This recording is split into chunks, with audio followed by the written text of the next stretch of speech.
Sangli, esteemed presence. We also welcome to Dr. R.B. Kulkarni, Academic Director, Bharati Vidyapeeth Educational Warm and heartfelt welcome to Dr. Mudiraj Nidhin Radhakrishnan, Dean and Principal, Bharati Vidyapeeth, deemed to be University, Medical College and Hospital, Sangli. Your participation adds great value. Welcome Dr. Sara Dhanode, Medical Superintendent, Bharati Vidyapeeth, deemed to be University, Medical College and Hospital, Sangli. Special invitee, Dr. Mrs. Vaishali Jadhav, Dean, Faculty of Nursing and Principal, BVDU's College of Nursing, Navi Mumbai. The added significance. We are equally delighted to have among us distinguished warmth and significance to this occasion. Before we commence, also I welcome Dr. Maya Arun Jamkar, former proof of BJ Medical Sciences. Before we commence this dignified occasion, let us begin with a patriotic note. May I now invite our talented artists to the stage to grace us.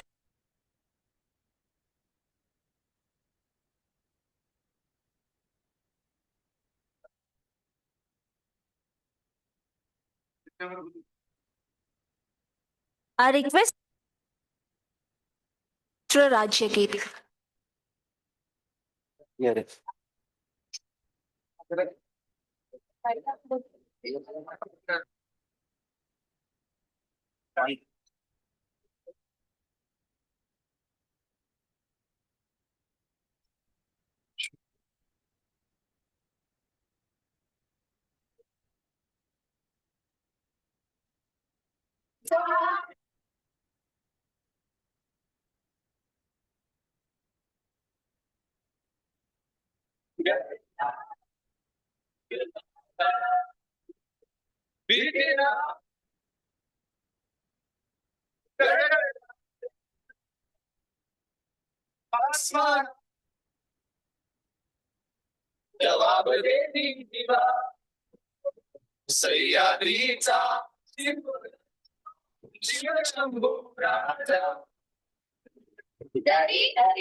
Jai Jai Ma.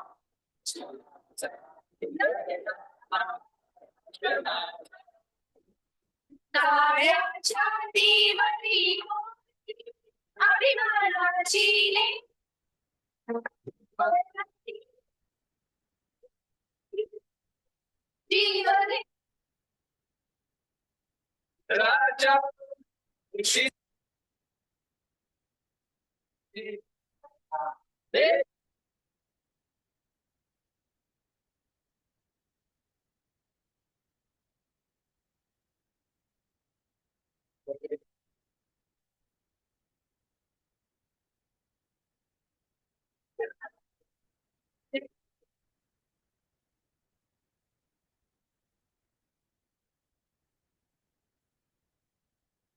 I request respected dignitaries and delegates to kindly be seated.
तत्कार्याचे सहकार्याचे सत्कार्याचे प्रतीक येते आहे.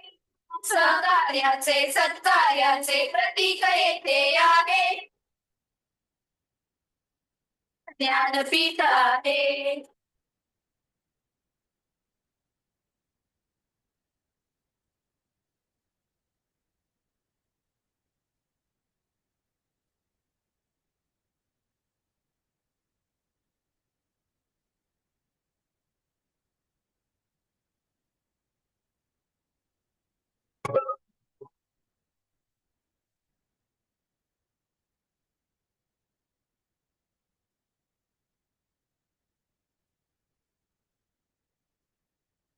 सुगंधाचे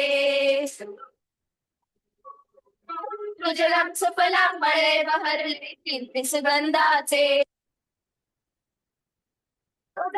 दीप संपदाचे उजाळ संगमरवरी उभे शिल्प हे स्वप्न संगमरवरी उभे शिल्प हे स्वप्न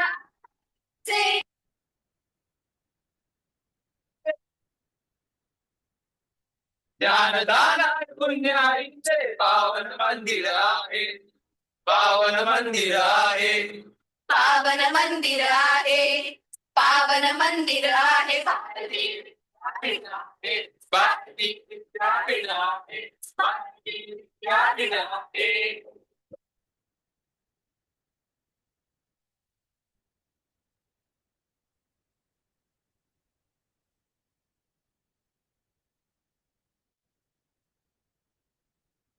झेप घेतली ध्येय पतंगाने तुफानाशी झुंज घेतली गुणी तुझी झेप घेतली ध्येय पतंगाने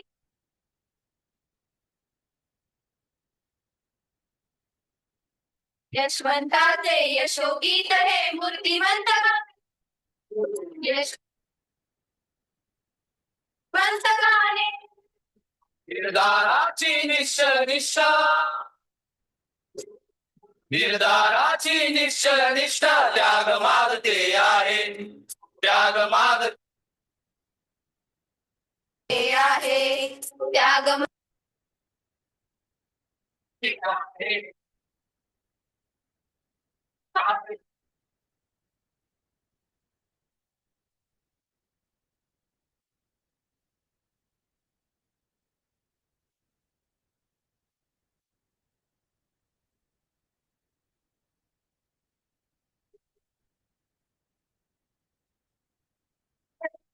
सभोवती सुंदर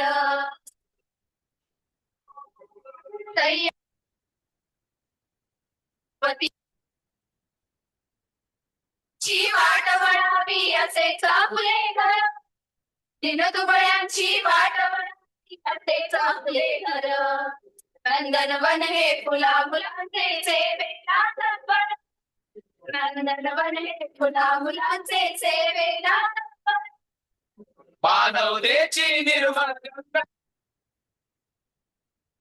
मानवतेची निर्मळ गंगा इथे वाहते आहे.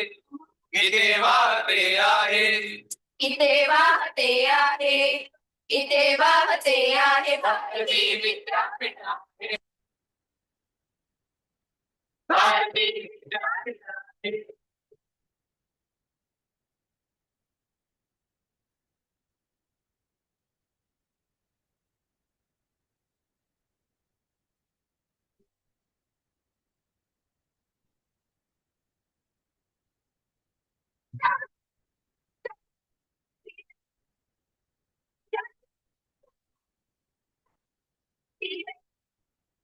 शक्ती शक्ती विद्यानाची आम्ही करू विद्यानाची आम्ही करू येणार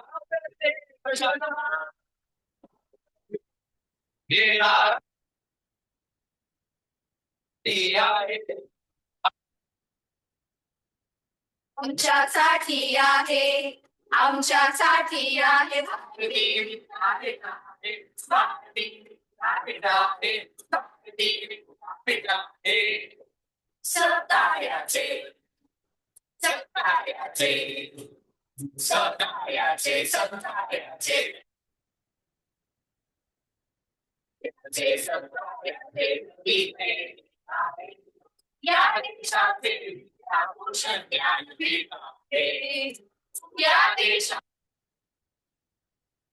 आहे.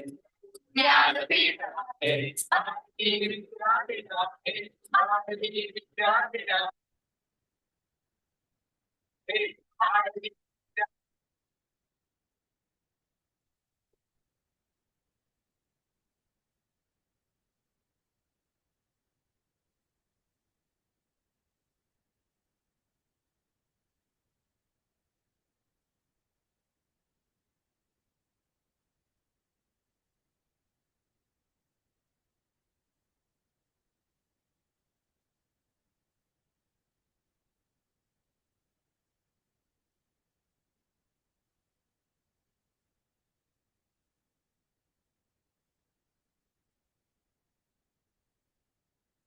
The traditional lamplighting ceremony. May I now be honored to invite our esteemed chief guest, guest of honor, and our principal along to light the ceremonial lamp and offer floral tribute to Honorable Dr. Patangraji Kadam Sahib, founder, chancellor of Bharati Vidyapeeth deemed to be University, Pune. Officially inaugurate the conference.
Thank you, esteemed guest. Your presence has truly illuminated our conference hall and our aspiration. Thank you so much.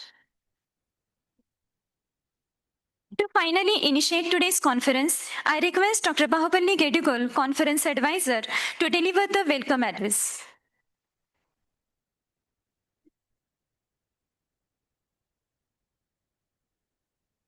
Good morning, ladies and gentlemen, honored guests, distinguished faculty, respected delegates, and invitees. I take this opportunity to welcome all the dignitaries and delegates to welcome for this national conference. On behalf of Organizing Committee National Conference 2025, I extend a warm welcome and respectful welcome to each of you present for this event. It is both an honor and privilege to welcome the distinguished dignitaries gracing this occasion. First and foremost, we extend our heartfelt welcome to our chief guest and guest of honor, Honorable Dr. Ramling B. Mali, President, Maharashtra State Nursing Council, Mumbai. Sir, we are deeply honored by your gracious presence and your continued guidance to the nursing fraternity. Hearty welcome you, sir. We are equally privileged to have or welcome our first guest of honor of today's inaugural function, that is Honorable Dr. Mahadev Shinde, elected member, Maharashtra State Nursing Council, Mumbai, Professor cum Vice Principal, Krishna Institute of Nursing Sciences, Krishna Vishu Vidyapeeth, and Karad, Maharashtra. Sir will be with us in a short moment to grace this occasion as he is stuck in his way to Sangli. Next, I welcome wholeheartedly Dr. Arun Jamkar, sir, former Vice Chancellor and very renowned oncologist in India and state of Maharashtra. We are delighted to welcome our second guest of honor of today's inaugural session, that is Dr. Sharad Kamath, sir, Dean Faculty of Dentistry, BVDU Pune, and Principal BVDU Dental College and Hospital Sangli. Welcome, sir. Also, a warm welcome to Dr. R.B. Kulkarni, Academic Director, Bharati Vidyapeeth Educational Complex, Sangli, who is always backing us in all our endeavors. Extend our welcome, sir. We extend our sincere welcome to Dr. Nitin Mudira, sir, Dean, BVDU Medical College and Hospital, Sangli, along with Dr. Sara Dhanwade, Madam, Medical Superintendent, BVDU Medical College and Hospital, Sangli. A very warm welcome to dynamic personality, Dr. Mrs. Vaishali Jadhav, ma'am, Dean Faculty of Nursing, BVDU Pune, and Principal, College of Nursing, Navi Mumbai. Ma'am is always a facilitator and instrumental in all our endeavors of college. Welcome you, ma'am. We are pleased to welcome Dr. Ajit Joshi, sir, Deputy Dean, Academics, PG, Medical College, Sangli, Dr. Ramchandra P. Limaye, Deputy Dean, Academics, UG, Medical College, Sangli, and Dr. Sneha Katke, Madam, Principal, BVDU School of Physiotherapy, Sangli. And we are also welcoming Ajit Limaye, sir, Head of School of Optometry.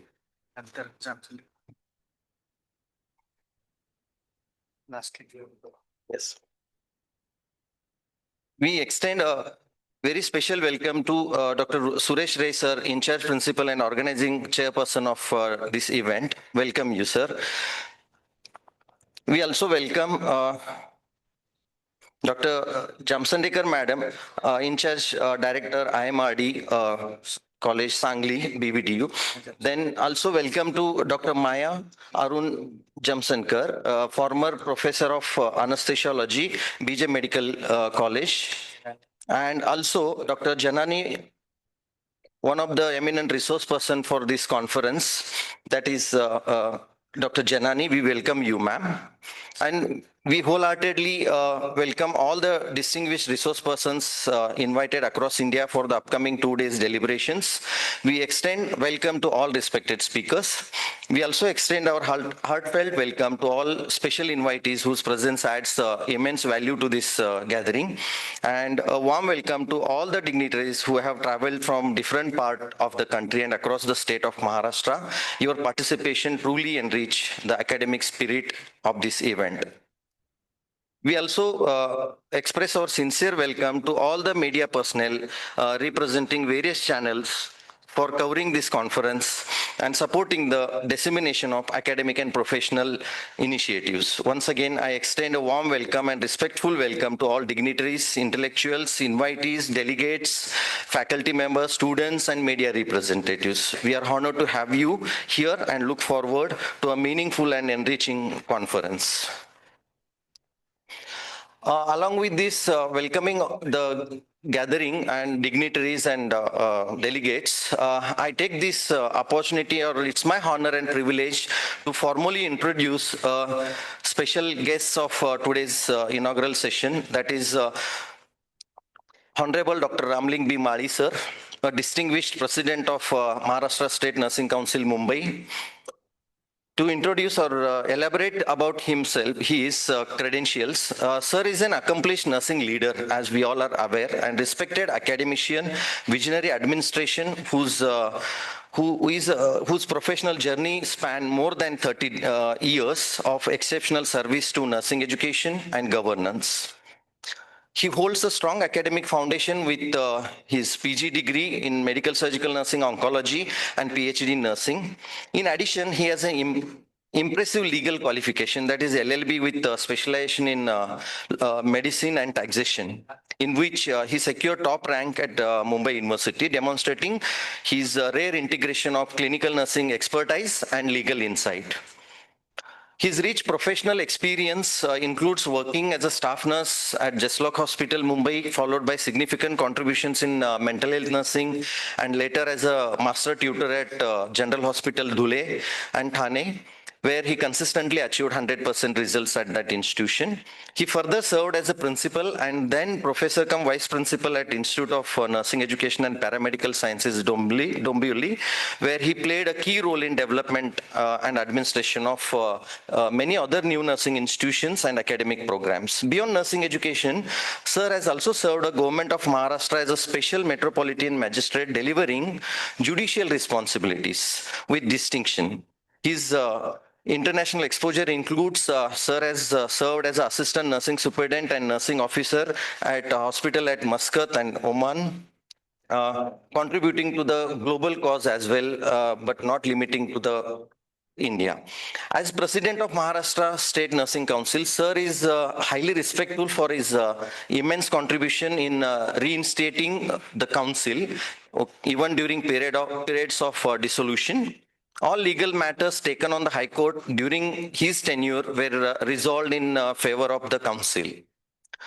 Under his leadership, Council has achieved major reforms, as we all are witnessing that, may it be a registration process or may it be a continued nursing education or all the digitalization and renovation in the pattern of working of Maharashtra State Nursing Council, which is highly applauded to the Honorable Dr. Mali, sir. Sir is an author of multiple textbooks, including New English Book for Nurses, Computer in Nursing, and Health Economics for Nurses, and has numerous national and international publications to his credit. He has served as a UG and PG examiner, resource person in law and nursing gatherings, legal advisor for nursing associations, and he has mentored hundreds of nurses through legal guidance, research, and skill development initiatives. His contributions also extend to establish and managing the educational institutions through the National Health Law Research Institution, which he founded in 2002. With his exemplary leadership, academic excellence, legal expertise, and unwavering dedication to the nursing profession, Honorable Dr. Ramling B. Mali, sir, stands as one of the most influential and transformative leaders in Maharashtra's nursing sector. Welcome you, sir. Now, I take a privilege to introduce briefly about guest of honor, Honorable Dr. Mahadev Shinde, sir, which he's on his way, and in a short while we'll have him here. But to introduce him here, Honorable Dr. Mahadev Shinde, sir, is a distinguished nurse academician, again an administrator with more than 3 decades of professional service. He began his career as a staff nurse at General Hospital, Sangli, now it's known as Civil Hospital, Sangli, and subsequently served at Krishna Hospital and Medical Research Center, Karad, where he progressed through roles as staff nurse, to the tutor. And then he later joined D.Y. Patil University, Kolhapur as a professor cum vice principal and currently serves as a professor at Krishna Institute of Nursing Sciences, Krishna Vishwavidyapith, Karad, where he contributes to both undergraduate, postgraduate nursing education. And Sir's journey is equally impressive. After completing his basic education from Bombay University, he went on to complete his MSc Nursing in Medical Surgical Nursing from Bharati Vidyapeeth, deemed to be University, College of Nursing, Pune. And he earned his PhD in Community Health Nursing from Krishna Institute of Medical Sciences, Karad. He is a recognized teacher for diploma, undergraduate, postgraduate program. He is recognized as national mentor for community health officers training, that is CHO training. And he is able advisor, mentor, and member for several universities, including D.Y. Patil University, Kolhapur, Datta Meghe University, Nagpur, Sumandeep Vidyapeeth, Vadodara, then that is Krishna Institute of Medical Sciences, Karad. At the state level, Sir holds important responsibilities with Maharashtra State Nursing Council, Mumbai.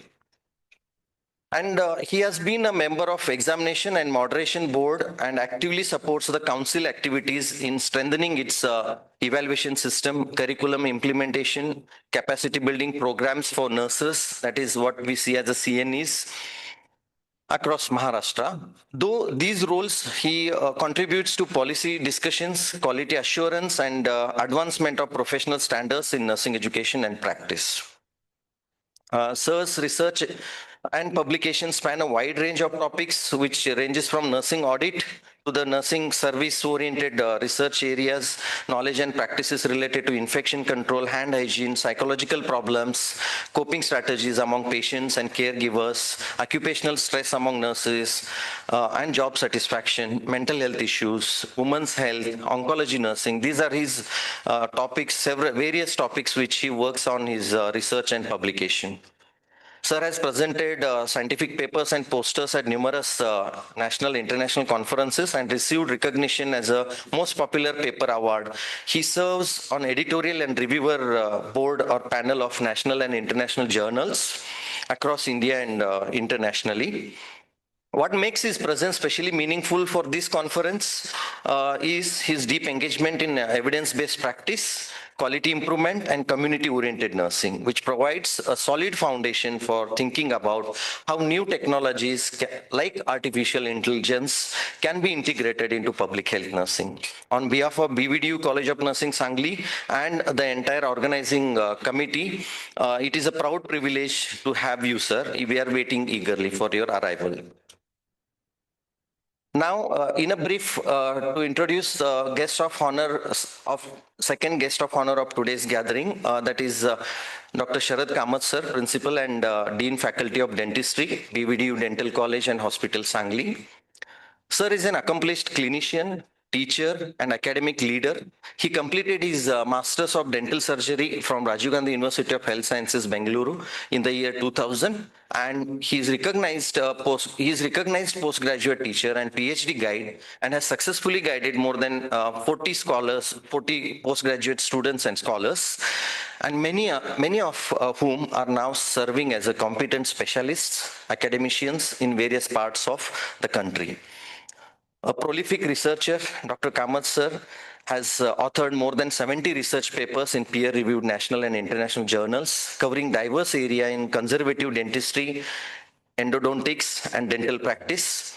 He serves on editorial board of various professional journals, contributing to the peer reviewing, scientific scrutiny, and promotion of high-quality evidence-based research papers. He has also been invited as a chairperson and resource person at numerous specialty conferences reflecting the profession's recognition. At the university level, Dr. Kamath sir plays several important academic governance roles. He is a member of Board of Studies at Krishna Vishwavidyapith, Karad, and an academic council member at Kahir University, Belgavi, where he contributes to curriculum development, quality assurance, and policy making into those dental education of those universities. He is a member at BVDU Pune, that is Research Advisory Committee member, Research and Development Cell of BVDU Pune, and he supports and mentors the research initiatives across the discipline.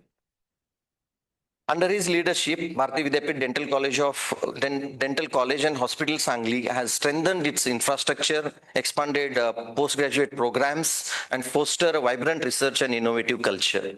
Sir, on behalf of the organizing committee, it's a great honor to extend a very warm welcome you, sir.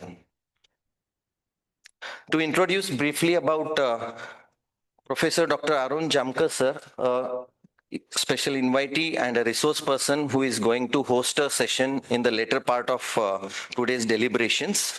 But to introduce in a brief, sir is a former Vice Chancellor of Maharashtra University of Health Sciences, Nashik. Sir is Distinguished Professor at Symbiosis Medical College for Women, Pune. He's a consultant for Persistent Systems Limited, Chief Medical Officer, Index Technology at USA. He's a thought leader and inports.com. He's a thought leader to there and he's a former president of AHP. He is a senior surgical oncologist with extensive academic and administrative leadership. He's a key contributor to healthcare innovations, medical education reforms, and digital transformation. His credentials, which will be expressed in a later course of session. He's actually to highlight national and international awards and fellowship in medical education, innovation, and leadership. He has authored 68 research papers, including 5 in medical education.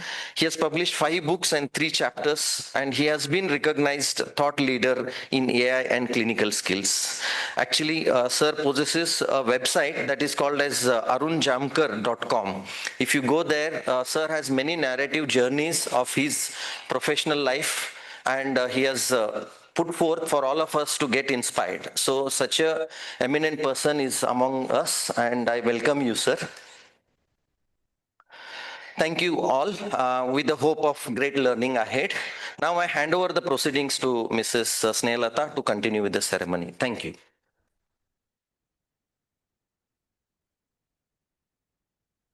Thank you, sir, for your warm and gracious welcome.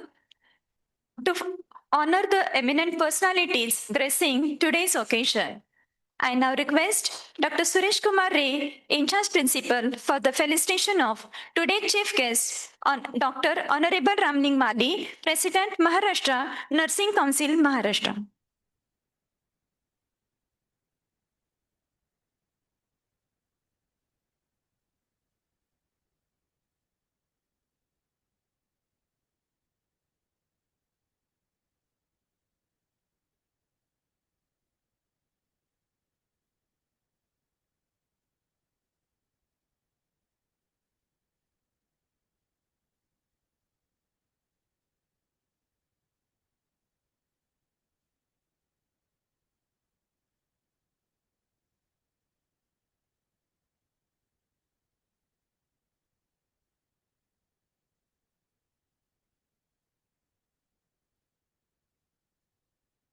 Thank you, sir. I now request Dr. Suresh Kumar Ray, in-charge principal, for the felicitation of today's guest of honor, Dr. Sharad Kamath, Dean Faculty of Dentistry and Principal, Dental College, Bharati Vidyapeeth, deemed to be University, Sangli.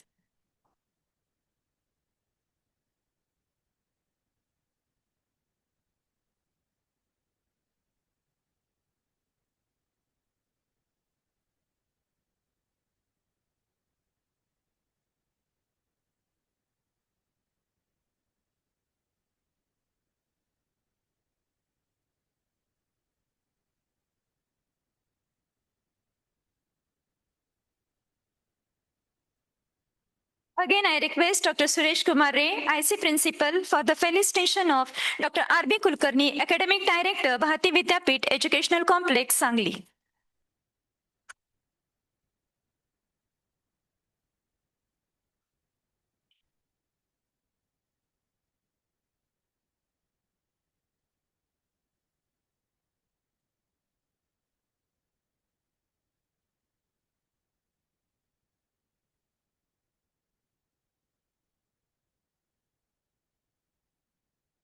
Again, I request Dr. Suresh Kumar Ray, IC Principal, for the felicitation of Dr. Mudiraj Nidin Radhakrishnan, Dean and Principal, Bharati Vidyapeeth, deemed to be University, Medical College and Hospital, Sangli.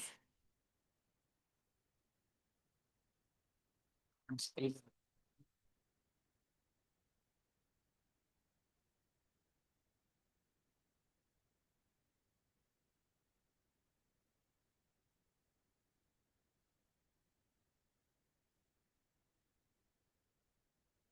request Dr. Suresh Kumar Ray, Principal, for the felicitation of our special invitees, Dr. Mrs. Vaishali Jadhav, Dean, Faculty of Nursing and Principal, BVDU College of Nursing, Navi Mumbai.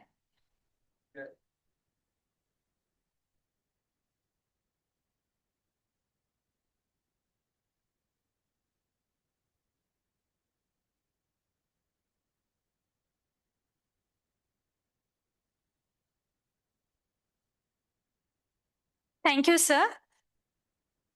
Now I request Dr. Bahubali Gedigal, Conference Advisor, to felicitate Dr. Arun Samkar, former Vice Chancellor, MAHS Nasik, Maharashtra.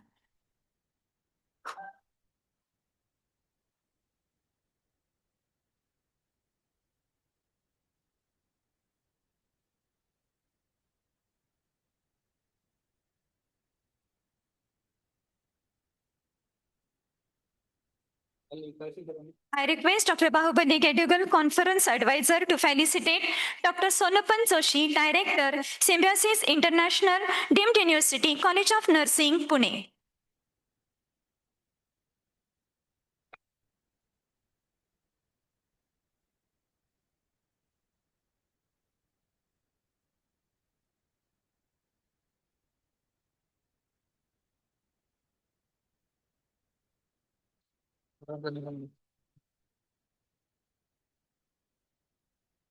I request Mrs. Shaila Matthew, Conference Coordinator, to felicitate Dr. Sara Dhanode, Medical Superintendent, Bharati Vidyapeeth, Deemed to be University, Medical College and Hospital, Sangli.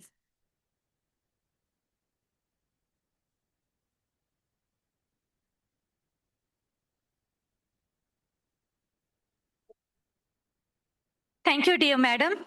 Now I request Dr. Aparna Kale to felicitate Dr. Ajit Limaye, Deputy Dean, UG and Principal, School of Optometry, Bharati Vidyapeeth, Deemed to be University, Sangli.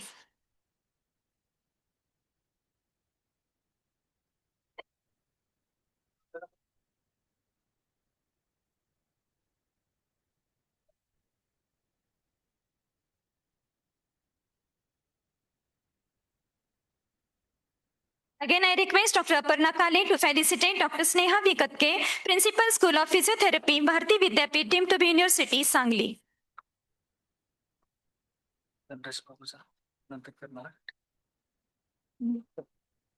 I request Dr. Swati Kurne to felicitate Dr. Maya Arun Zamkar, madam.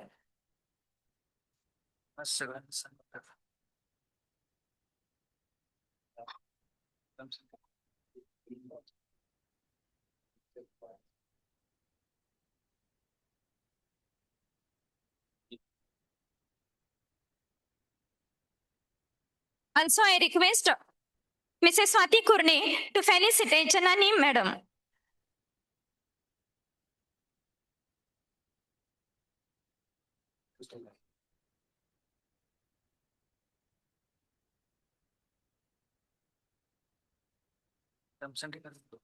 Also, I request Dr. Swati, Mrs. Swati Kurne to felicitate Dr. Jamshadkar, madam.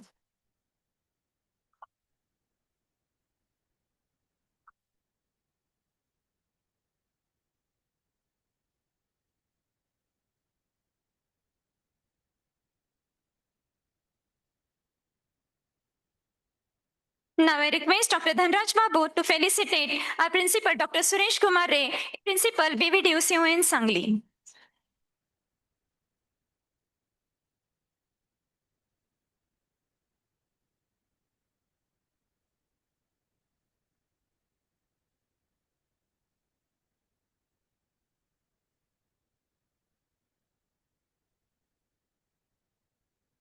Now, it is a time to hear from the person who has dedicated endless hours to curate his intellectual experience, to share valuable insight on the theme Artificial Intelligence and the Art of Nursing Science. I request Dr. Suresh Kumar Ray, Principal, to deliver the opening remarks and keynote.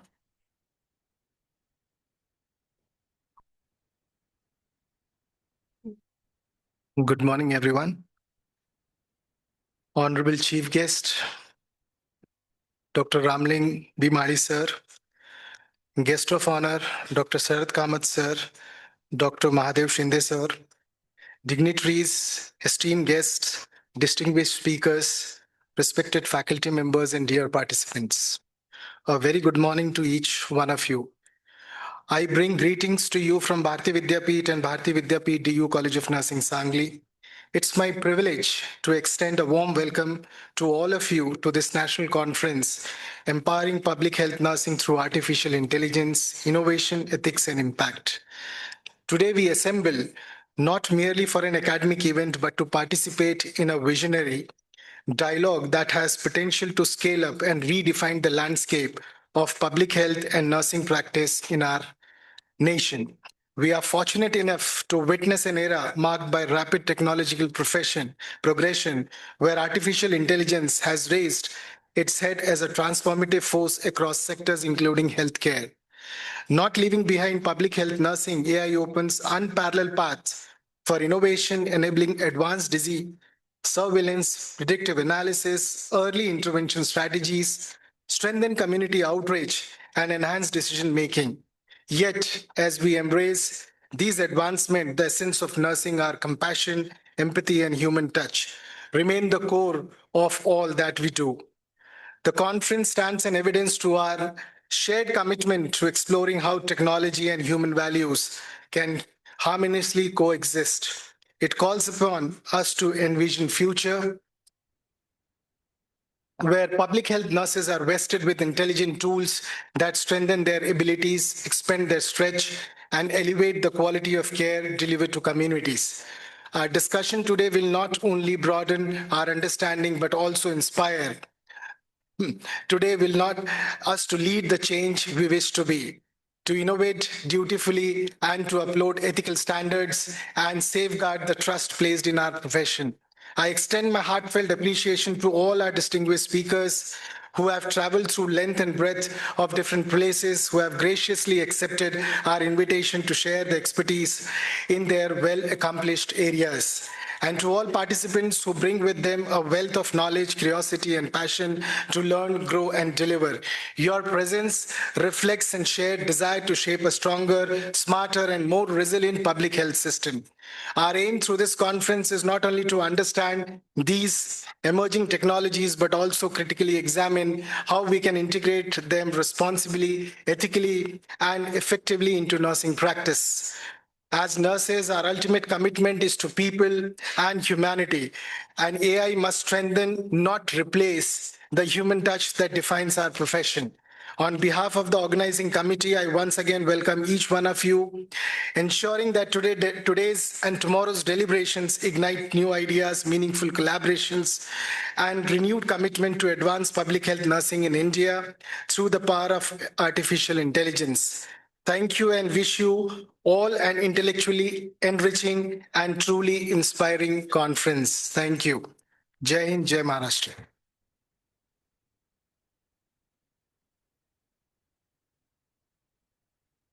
Thank you, sir, for beautifully highlighting the evolving role of artificial intelligence in nursing. We are honored to have with us Dr. Mrs. Vaishali Jadhav, Dean Faculty of Nursing and Principal, BVDU College of Nursing, Navi Mumbai. Ma'am, we request you to please share your thoughts with us.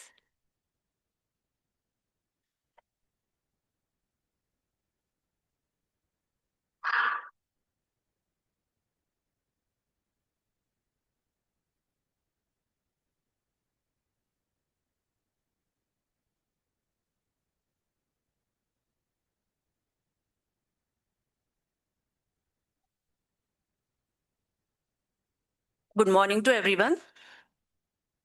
Today's chief guest of honor, esteemed dignitaries on the dais, distinguished speakers, faculties, and delegates from different parts that span India. I welcome you all to the conference. Today's theme for the conference has been very well thought of. We all are dealing with AI in our day-to-day routine. Eat where you would like to go. You put on your Google Maps where you would like to know for the directions. You want to call someone, you use Siri or Alexa, you want to change song. So in our daily lives, AI isn't part of it. Now, being nurses, we are the backbone of healthcare industry. Now, here, AI plays an important role. So, understanding this, how we can transform the patient care is actually equally important. When we are thinking about AI, how we can incorporate, it is not only to make our jobs simpler, but I would say whatever repetitive jobs we are nurses doing it can actually reduce our jobs, and where the same time we can utilize for our quality patient care and also for conducting the researches, and thereby important evidences which we can collect that can be implemented for our patient care. Now, in this, when we are dealing with AI, many new terminologies definitely will be coming across.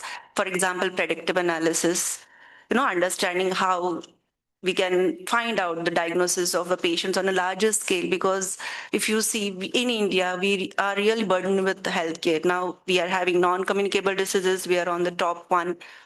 We are also having many of the environmental issues which are going on. So understanding about these conditions, predicting them, and how it can be useful for preventing the diseases, and at the same time providing the treatment and in the rehabilitative aspect of the patients. So if you could see the subtopics, these are also very well thought of. Now, if you see, we have three aspects which have been incorporated in the theme, that is innovation, ethics, and impact. So innovations, definitely all the topics are dealt where you'll be, as I've said, machine learning, predictive analysis to provide a patient's data privacy, having a blockchain technology. So these things definitely will come to know, and you'll be able to implement that in future. In terms of ethical considerations, I would say understanding the safety protocols are very important, where we avoid having plagiarism and also provide patients data privacy. Impact, now it's in our hand. So I'm very sure whatever you're going to learn, hear, and understand through the discussion and the speech from the eminent speakers, definitely will be able to impart that in future. Thank you very much.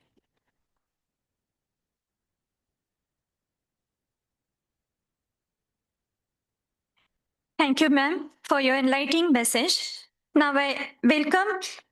Now I invite, we are equally privileged to have with us Dr. Sharad Kamar, Principal, BVDU Dental College and Hospital, Sangli. Sir, we request you to grace us with your address.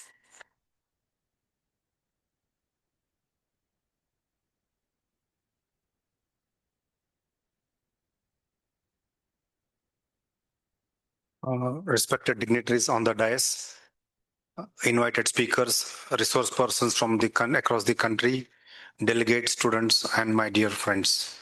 Good morning to one and all. First of all, I'm thankful to Dr. Suresh Ray sir for inviting me here as the guest of honor for this 2 days national conference. And as Madam rightly said, you are the real torch bearers, you are the real healers, because you are always there with the patient and alongside the patient. But in days to come, as we know, AI is taking its stage in each and every field, whether it is technical, health sciences, non-technical. We should always try to equip ourselves. We should try to always learn newer things. We should have technologies and make sure that AI will not replace us. And we should replace AI. So AI should depend on us. So as rightly said, today's topic of empowering public health, nursing through artificial intelligence, innovations, ethics, and impact. Please try to assess the importance given to AI, its advantages, and its aggressive nature in each and every field. So I only suggest that we should always try to adapt new changes. We should learn and invent ourselves, and hope so that these 2 days of national conference will enlighten you with these eminent speakers. And I wish the conference a great success. And thank you once again. Thank you all.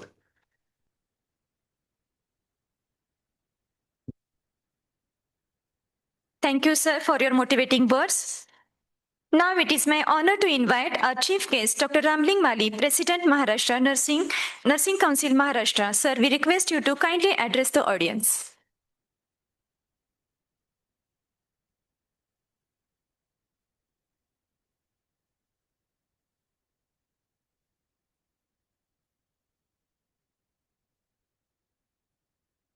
Bharati Vidyapeeth deemed to be University, College of Nursing. Today's national conference on empowering public health, nursing through artificial intelligence, innovations, and ethics and impact. For this program, we have dignitaries who has made great contribution in the development of health university, Dr. Arun Jamkar sir, and now he's in Symbiosis. This is like how Bharati Vidyapeeth is also good and Symbiosis is also good, like magnet. People are connecting each other like a magnet only. Then we have Dr. Mahadev Shinde, sir. He's not available here, but he's always with Bharati Vidyapeeth most of the times. Because whenever he present the things in council, he in favor of Bharati Vidyapeeth, he always represent. But is because of some problem, he's unable to attend the program. Second, next one is a guest of honor is Dr. Sharad, who is a dental faculty dean, I think, no? Yes. He is also guest of honor. And we have great resource persons like Dr. Sonopan Joshi, again Dr. Arun Jamkar sir, like Vaishali madam, who is also very good associated with our institute in Domboli. And I'm very frank to tell you, she is my teacher. In MSc nursing. And other dignitaries on dais is pillar of this Bharati Vidyapeeth, Dr. Kulkarni, RB, and definitely medical dean, Dr. Nitin Modiraj, who is in physiotherapy, Dr. Sneha Katke madam, then medical superintendent, Dr. Dhanavade madam, and principal IMRD, Dr. Zamsedkar. I'm pronouncing right way, na? Yes. And Dr. Limye, who is the Deputy Dean of Medical College. And definitely, you are the only important delegates for you. We are gathered here. Who are delegates? Actually, delegates from out of Bharati Vidyapeeth. Raise your hands. Apart from Bharati Vidyapeeth, delegates. Very good. Teachers in nursing, from principal to raise your hands. Very good. PGs and UG students. First, PG students, raise your hands. PG students.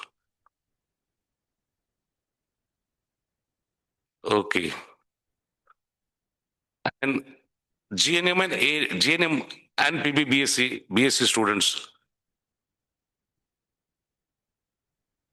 Doesn't matter. I know the fact. Suresh sir, maybe you may be afraid of Suresh sir. Don't worry. Don't worry. We are talking about artificial intelligence in public health nursing. And we are not aware about the conference and what is the importance of this conference. That's why these delegates, we have to, not in Bharati Vidyapeeth, everywhere we have to arrange for any program, any conference, we have to arrange students and other teaching staff which are under control. And this is a real fact, not in Bharati Vidyapeeth or anywhere in India, not only in Maharashtra. Because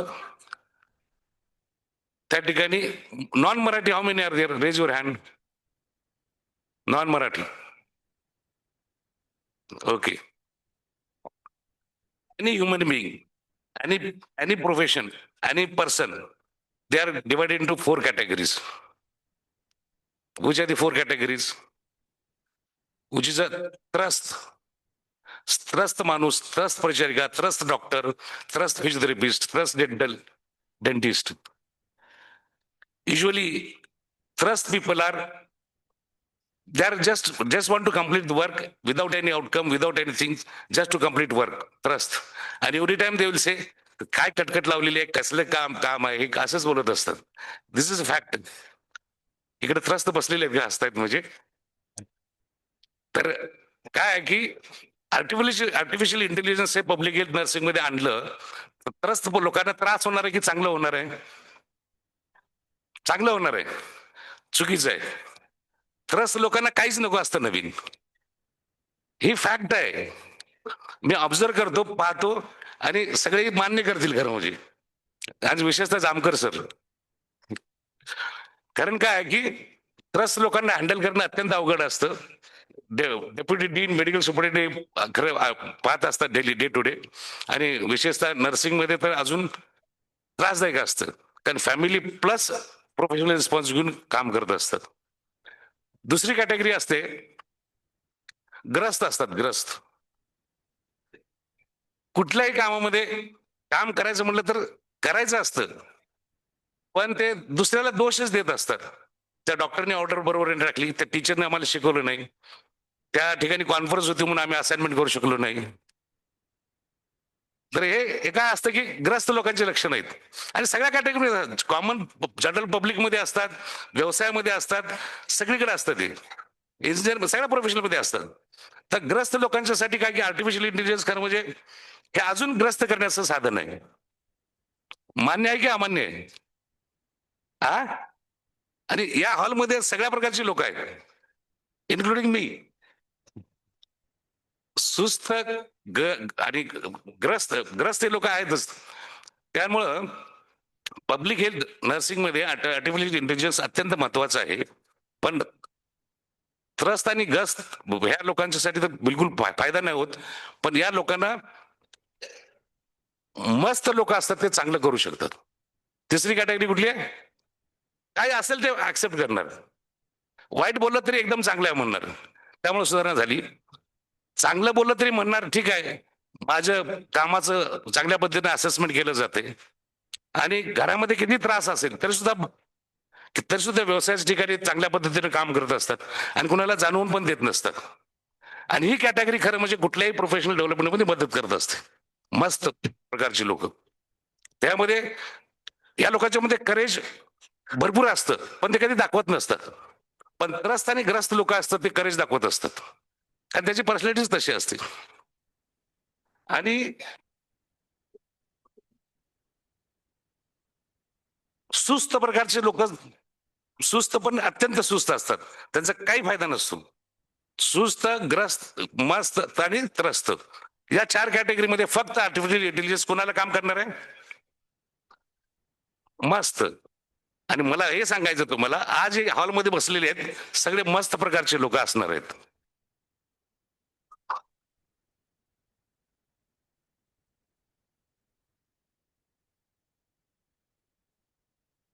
त्यानंतर राहिला भाग कसंच आहे, artificial intelligence असू दे काही असू दे, तुम्ही अलीकडेच बघितले असेल रील, चायनामध्ये आर्टिफिशियल इंटेलिजन्स मुळे पूर्ण हॉस्पिटल रन करते. त्यात ह्युमन टच नाहीये, इमोशन्स नाहीयेत.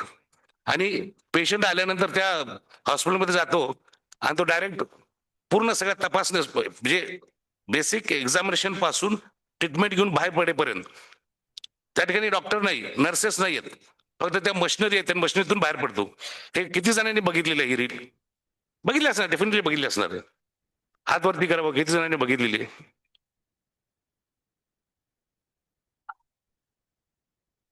हे मस्त होण्यासाठी अजून वॉन्टेड लोक आहेत, त्यामुळे हे बघत असतात. तर यामुळे काय की हे पाहिल्यानंतर असं वाटतं की इथिकल कॉम्पोनंट, इमोशन्स ह्या सगळ्या संपणार आहेत पुढच्या भविष्यामध्ये. आणि अलीकडच्या काळामध्ये इमोशन्सचा ऱ्हास होत चाललेला आहे. तुम्ही किती बघा, अलीकडे बऱ्याच गोष्टी अशा सरफेस होतात की हे डॉक्टरनी करणं अपेक्षित नाही तरी केलेलं असतं, हे नर्सनी करणं अपेक्षित नाही तरी केलेलं असतं, हे डेंटल असू दे किंवा अजून फिजिओथेरपी असते, अजून कोणी असू दे. पण हे करूनच्या करून त्या व्यक्तीला हे चूक आहे जाणीवच नसते, मान्यच करत नाहीत. एवढं सिरियस असतं. मी म्हणतो जुन्या काळातले डॉक्टर आहेत, अरुण जामकर असू दे किंवा कुलकर्णी सर असू देत की हे असू देत, ती गोष्ट केली तर त्यावेळेला ते खून केल्यासारखी अवस्था होती, तर ती आता केली तर त्यांना काहीच वाटत नाही. एक साधं उदाहरण सांगतो तुम्हाला. गॅस्ट्रो ह्याच्यामध्ये एंडोस्कोपी करत असताना जनरली डॉक्टर लोकांना माहित आहे, एक साधी असतं की अनेस्थेटिक स्प्रे दिलं जातं. तर जनरली काय असतं की टीम असते त्या ठिकाणी, प्रत्येकाने आपापलं काम करणं अपेक्षित असतं आणि ते काम केल्यानंतर या टीम मध्ये माझ्या समोर घडलेली घटना आहे खरं म्हणजे, तो अनेस्थेटिक स्प्रे मारलेला नव्हता. हेड ऑफ एचओडी आल्या, एचओडी विचारलं एव्हरीथिंग इज रेडी, येस म्हणून सांगितलं. त्याच्या अगोदर जे काय असोसिएट होते त्यांनी विचारलं एव्हरीथिंग इज रेडी, येस. आणि रेसिडेंट सिनियर रेसिडेंटनी ते केले काय विचारलं तर येस एव्हरीथिंग इज रेडी, पण त्यांनी तो स्प्रे मारलेला नव्हता. प्रिझ्युम काय घेतलं की हा स्प्रे मारलेला आहे, त्यामुळे ते ट्यूब त्यांनी इन्सर्ट करायला प्रयत्न केला, इन्सर्ट केली, त्यावेळेला तो पेशंट कार्डियक अरेस्टमध्ये डायरेक्ट गेला. तर त्यावेळेला त्या एचओडीने राजीनामा दिला होता. इन्सिडेंट नंतर त्या एचओडीने स्वतःहून राजीनामा दिला होता. चूक कुणाची होती? सिनियर रेसिडेंटची होती. पण तरी सुद्धा प्रत्येकाची जबाबदारी असते की या ठिकाणी आपलं काम झालं की नाही. हो म्हटलं तरी विश्वास ठेवायचा नाही. पण आत्ताच्या काळामध्ये ते तर पेशंट एक्सपायर झाला, साधी गोष्ट होती. पण अलीकडच्या काळामध्ये काय काय होतं त्याच्यामध्ये डॉक्टरच बोलच नाही मी, नर्सेस सुद्धा, सगळे व्यावसायिक इंजिनियर सुद्धा बिल्डिंग पडली सुद्धा जबाबदारी घ्यायला तयार नसतात. आणि अशा गोष्टी या ठिकाणी अशा गोष्टीवरती मात करण्यासाठी खरं म्हणजे आर्टिफिशियल इंटेलिजन्स अत्यंत चांगलं आहे. आणि मी तुम्हाला सांगेल पुढील 5 ते 6 वर्षातच सगळेजण आपण घाबरलेलो असतो आपल्या इन्स्पेक्शनला संस्थेच्या. 5 ते 6 वर्षामध्ये आर्टिफिशियल इंटेलिजन्सनं इन्स्पेक्शन होईल आणि ते टेक्नॉलॉजी बनवण्याचं काम शासकीय स्तरावर चालू आहे. म्हणजे आता ह्युमन इरर असतो, एलिमेंट्स असतात की ठीक आहे एखाद्या व्यक्तीला सांगितलं असं मॅनेज करा, हे तर नाही तर लिहा, असं तरी करा. पण हे पुढील नेक्स्ट 5 to 10 years मध्ये हे सुद्धा एलिमिनेट होईल. म्हणजेच काय की आर्टिफिशियल इंटेलिजन्स मध्ये सत्य बाहेर येण्याची प्रक्रिया चालू होणार आहे. सत्य बाहेर येण्याची प्रक्रिया चालू होणार आहे. आता तुम्ही बघितलं असेल की साताऱ्याला ते मेडिकल ऑफिसरचं डेथ झालं बघ. कशामधून झालं? आता जे काय समजतंय ते की पीएम रिपोर्ट मध्ये फेवरेबल रिपोर्ट लिहा म्हणून सांगत होते. तर त्या ठिकाणी नाही करत तरी वेगवेगळ्या प्रकारे वेगळ्या मार्गाने करून घ्यायची पद्धत असते. तर त्यामध्ये हा एलिमेंट पूर्णपणे नाहीच होणार आहे. पण त्यासाठी आर्टिफिशियल इंटेलिजन्स इम्प्लिमेंट करण्यासाठी आपल्याकडे तशी मानसिकता तयार होणं अत्यंत गरजेचं आहे. आम्ही काय करू, आर्टिफिशियल इंटेलिजन्सचा वापर करून त्या ठिकाणी तसं द्यायचा प्रयत्न करू, पण ते ऍक्सेप्ट केलं जाणार नाही. त्यासाठी मूळ बेसिक समाजातून खरं म्हणजे ह्या गोष्टी प्रत्येक प्रोफेशन मध्ये ऍक्सेप्ट करण्यासाठी आपल्याला ड्राईव्ह राबावं लागेल. नाहीतर काय फायदा नाही एवढं आर्टिफिशियल इंटेलिजन्स एवढ्या चांगल्या सिस्टीम आणल्या तरी सुद्धा.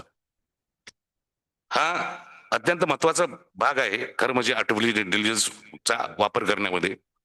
आणि नर्सिंग मध्ये तर त्यासाठी एवढा स्कोप आहे, तर जी मॅन पॉवर लागते ते मॅन पॉवर एक्झॅक्टली आपल्याकडे अवेलेबल पण नाही जसं पाहिलं तर ऍज पर नॉर्म्स. आणि असेल तरी सुस्त मस्त ग्रस्त आणि त्रस्त हे व्यक्ती काही ते इम्प्लिमेंट होऊन देत नाही. असेल तरी सुद्धा फक्त मस्त लोकच करतात. पण 25% मस्त असेल तर 75% इतर कॅटेगरी असेल तर काय होऊ शकत नाही.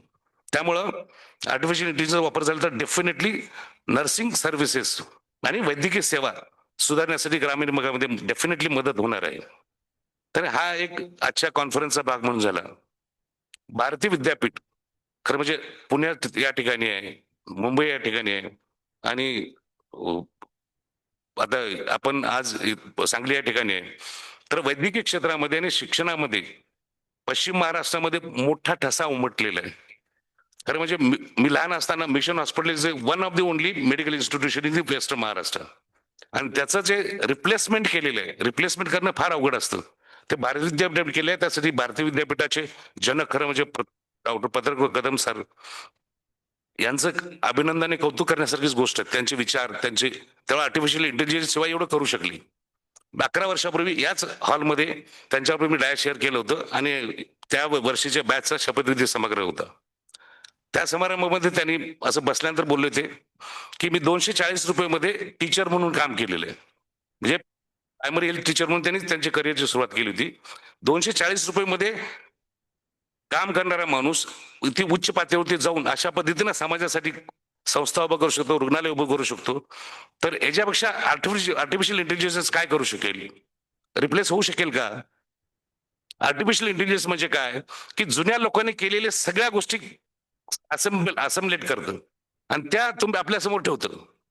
म्हणजे खरंच हे रिप्लेसेबल आहे का आर्टिफिशियल इंटेलिजन्स? हा महत्वाचा प्रश्न आहे. तुम्ही इंटेलेक्च्युअल पातळीवरती विचार करा. डेफिनेटली रिप्लेसेबल आहे, पण याचा अर्थ जुन्या लोकांनी केलेले जे काय गोष्टी आहेत, ते डॉक्टर पद्मनाभ कदम साहेबच नव्हे तर ज्या कोणी शास्त्रज्ञ होऊन गेले, सगळ्यांनी होऊन गेले, त्यांचं कॉन्ट्रीब्युशनच हे पुढे येणार आहे. त्यामुळे जुन्या लोकांना विसरून चालणार नाही. आणि अलीकडच्या काळामध्ये कृतज्ञ लोकांची संख्या वाढत आहे. समाज दोन प्रकारामध्ये विभागला गेला तर कृतज्ञ आणि कृतज्ञ. कृतज्ञता कमी होत चाललेली आहे आणि कृतज्ञता वाढत चाललेली आहे. तर ह्या कृतज्ञ ज्या नवीन जनरेशनने लक्षात ठेवलं पाहिजे, आपण ज्या आज उभे आहोत, आपण जे करतोय हे फक्त आणि फक्त पाठीमागच्या पिढीने केलेलं आहे. त्यांची कृतज्ञता व्यक्त करणं कधी विसरायला नाही पाहिजे. आणि चांगली गोष्ट आहे की आज नॅशनल कॉन्फरन्स असेल तर सुद्धा डॉक्टर पद्मनाभ कदम साहेबांना श्रद्धांजली वाहण्याचं दुःख प्रत्येक वेळी करतात. ही चांगली पद्धत आहे. या ठिकाणी इमोशन आणि इथिक्सला प्राधान्य दिलं जातं. आणि याच्यापेक्षा अजून काय अपेक्षित आहे? याबद्दल मी भारतीय विद्यापीठ कॉलेज ऑफ नर्सिंग आणि सर्व आयोजकांचं मनापासून अभिनंदन करतो की या ठिकाणी जी सिस्टीम इम्प्लिमेंट करतात आणि ज्या काय सुविधा निर्माण केल्या त्यांनी राज्यामध्ये, मला वाटतं तिसरी कॉन्फरन्स असेल आर्टिफिशियल इंटेलिजन्स बद्दल, तर ही त्यांनी सक्रिय सहभाग घेऊन आपल्या समोर विचार मांडण्याचं काम केलेलं आहे. आणि या 2 दिवसामध्ये चांगल्या पद्धतीनं ते जे रिसोर्स पर्सन आहेत आपल्यामध्ये थोडंफार मस्तपणा वाढवण्याचा प्रयत्न करतील. कारण तुम्ही सुस्तग्रस्त नाहीच आहेत, तुम्ही मस्तच आहात. मस्तपणा आणि वाढवण्याचा प्रयत्न करतील आणि तुम्ही काहीतरी चांगली शिदोरी घेऊन जाईल अशी मला मनापासून खात्री आहे. दुसरं अत्यंत महत्वाचं आहे, मी तसं फार स्ट्रेट फॉरवर्ड माणूस आहे. बऱ्याच लोकांना माहिती आहे. आता अलीकडे मला नवीन चेहरे ओळखत नाही, पण जुन्या चेहऱ्यांना माहिती आहे. तुम्हाला एक मी सहज एक साधा प्रश्न विचारू इच्छितो. हा आपल्या नर्सिंग व्यवसायाशी निगडीत आहे. 1966 पासून आपल्या नर्सिंग कौन्सिलने काय शिदोरी जमवलेली आहे, फंड आहेत. त्याच्यामध्ये गव्हर्नमेंटचा 1 रुपया कधी मिळालेला नाही. फक्त आणि फक्त नर्सेसचाच पैसा आहे त्याच्यामध्ये, नर्सेस आणि नर्सिंग इन्स्टिट्यूशनचा. पण त्याच्यामध्ये काय झालं की अलीकडेच एक 2-3 दिवसापूर्वी पत्र आलेलं आहे मला, डीओ लेटर पाठवले शासनातर्फे. त्या फंड मधील 1 कोटी रुपये असं कॉन्फरन्स घेण्यासाठी आम्हाला द्या म्हणून. आता तुम्ही नर्सेस आहात, तुम्ही निवडून दिलेलं आहे मला, तुमचं एक मत घेण्यासाठीचं एक सॅम्पलिंग आहे, तर त्या ठिकाणी द्यावं की नाही द्यावं? हो किंवा नाही, हात वरती करा. हो म्हणतात त्याने, हात वरती करा. नाही म्हणतात त्याने, हात वरती करा.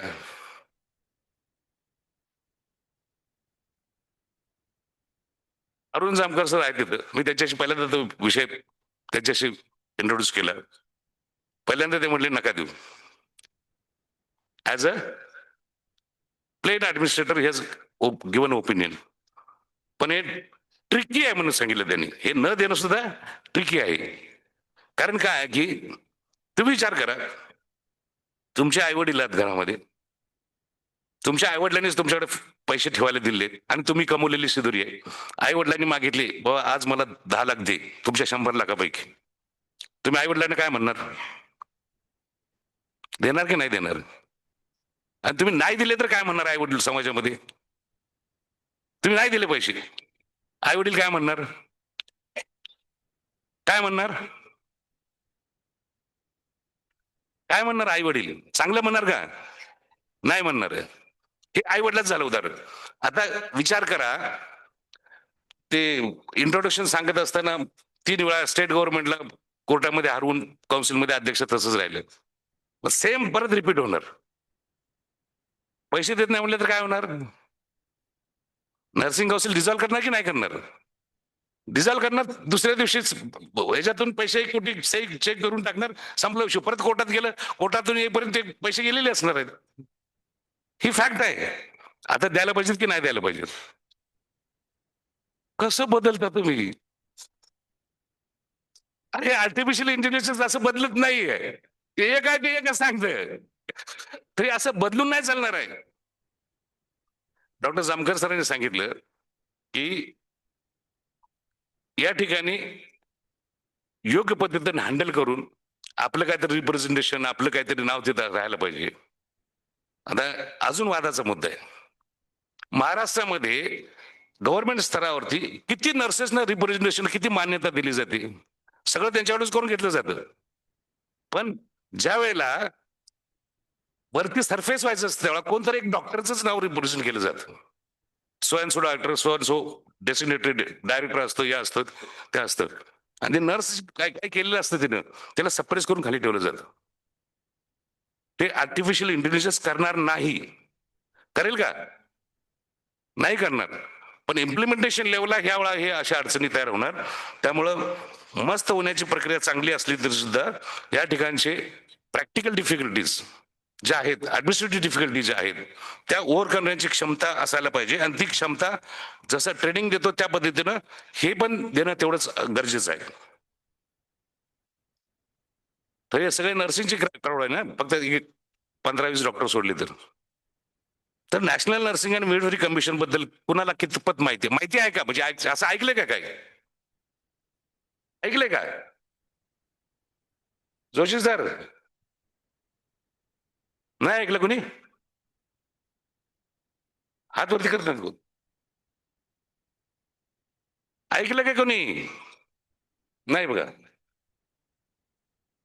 Indian nursing council would be replaced by other agency organisation, national nursing and midwifery commission, NNMC.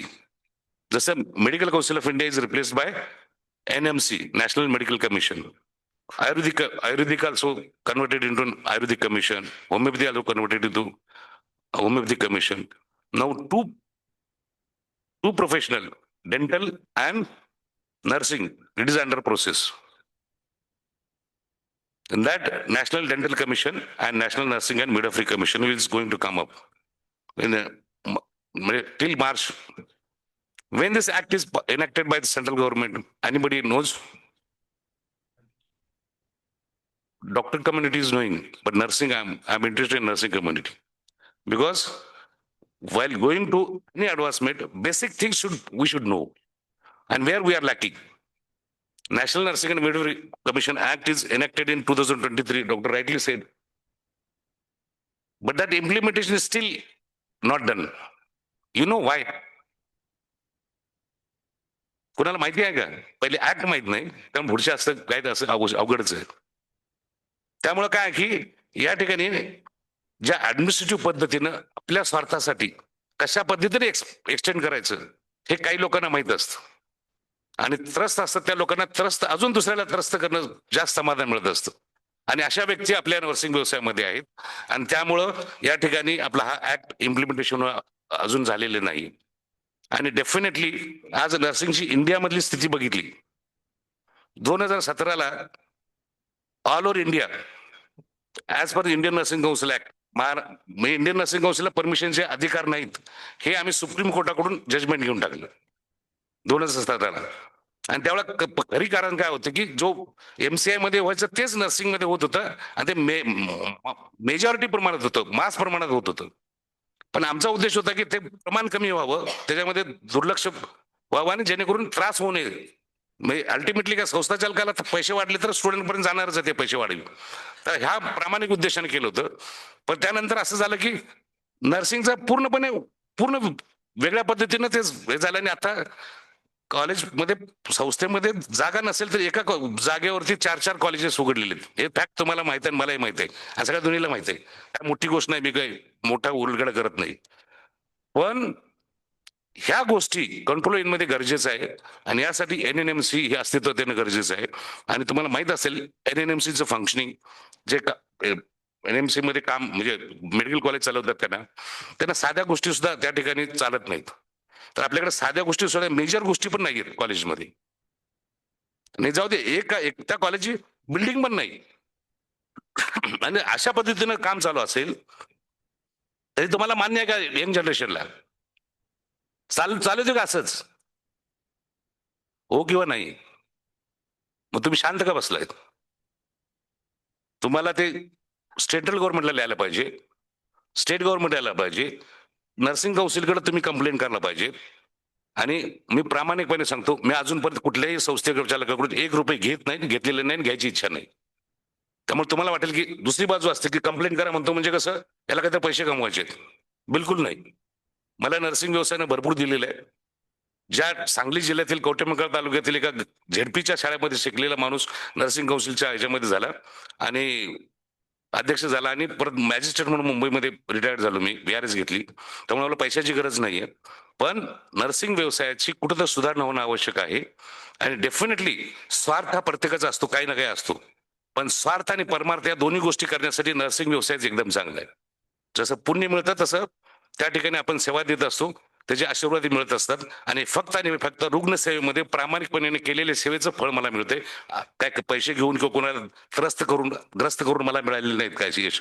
त्यामुळे सर्वांना माझं आव्हान आहे शेवटी, की एक सामान्य प्रचलित पद्धती झालेली, वरती पैसे घेतात, मी पैसे घेतले पाहिजे, दुसऱ्यांना पैसे दिले पाहिजेत. ही प्रचलित पद्धत ही नवीन जनरेशननं बंद करण्यासाठी जे जे करता येईल ते केलं पाहिजे. आणि मला सांगायची गरज नाही, पुढची जनरेशन असते ती मागच्या जनरेशनपेक्षा 10 पटीने हुशार असते. आणि मला वाटतं की ही माझ्यापेक्षा 5 जनरेशन आता तुम्ही पुढे आहात, 5 जनरेशन माझ्या पुढे काम करतायत. तर त्यांनी मॅक्झिमम ह्या गोष्टी सगळ्या गुगलमध्ये सगळीकडे आहेत, तुम्ही बघा. त्या पद्धतीनं इम्प्लिमेंटेशनसाठी, होणाऱ्या इलिगॅलिटीसाठी ह्या सगळ्या गोष्टी तुम्ही कंप्लेंटच्या स्वरूपात, मागणीच्या स्वरूपात, सजेशनच्या स्वरूपात शासनापर्यंत पोहोचवलं पाहिजे. आणि अण्णा हजारे फक्त जर्नलिस्टसाठी व्हायला पाहिजे, प्रत्येक व्यवसायामध्ये अण्णा हजारे असायला पाहिजे, हो की नाही? पण आपल्या घरात अण्णा हजारे नको, आपल्या घरात शिवाजी महाराज नको. पण जर आर्टिफिशियल इंटेलिजन्स जर इम्प्लिमेंट करायचं असेल तर ह्या गोष्टी म्हणजे ती ती मानसिकता बनवण्यासाठी ह्या गोष्टी अत्यंत गरजेच्या आहेत. नाहीतर उद्या आर्टिफिशियल इंटेलिजन्स रिपोर्ट देतील, आर्टिफिशियल इंटेलिजन्सचा रिपोर्ट बाजूला राहील आणि जे ज्यांना पाहिजे तेच करून घेतलं जाईल. तर मला वाटतं की प्रोग्रामला भरपूर उशीर झालेला आहे. तुम्ही माझं एवढं शांतपणे ऐकून घेतलं त्याबद्दल मनापासून मी आभार व्यक्त करतो तुमचे. आणि जे काय आयोजक आहेत, आयोजकांनी खरं म्हणजे सकाळी आल्यापासून आतापर्यंत चांगल्या पद्धतीनं माझा तुमच्या समोर सत्कार केला, आदरातिथ्य केलं आपल्या जिल्ह्यामध्ये. त्यामुळं एक दुसरीकडे जाऊन करण्यापेक्षा आपल्या जिल्ह्यामध्ये आपल्याच माणसाने केलेला सत्कार असतो, हे असतं ते याला विशेष वेगळं पण असतं. यासाठी मी भारतीय विद्यापीठ प्रशासनाचं मनापासून आभार व्यक्त करतो. आणि सर्वांनी या 2 दिवसाच्या कॉन्फरन्स मधून काहीतरी घेऊन जावं आणि जास्तीत जास्त मस्त राहण्याचा प्रयत्न करावा, ही माझी मनापासून इच्छा आहे. धन्यवाद.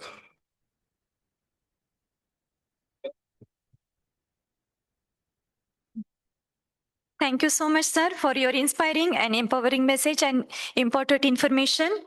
Now, enter this inauguration program. To express gratitude on behalf of Bharati Vidyapeeth deemed to be University College of Nursing Sangli, I invite Mrs. Nikita Bhandari to propose the vote of thanks.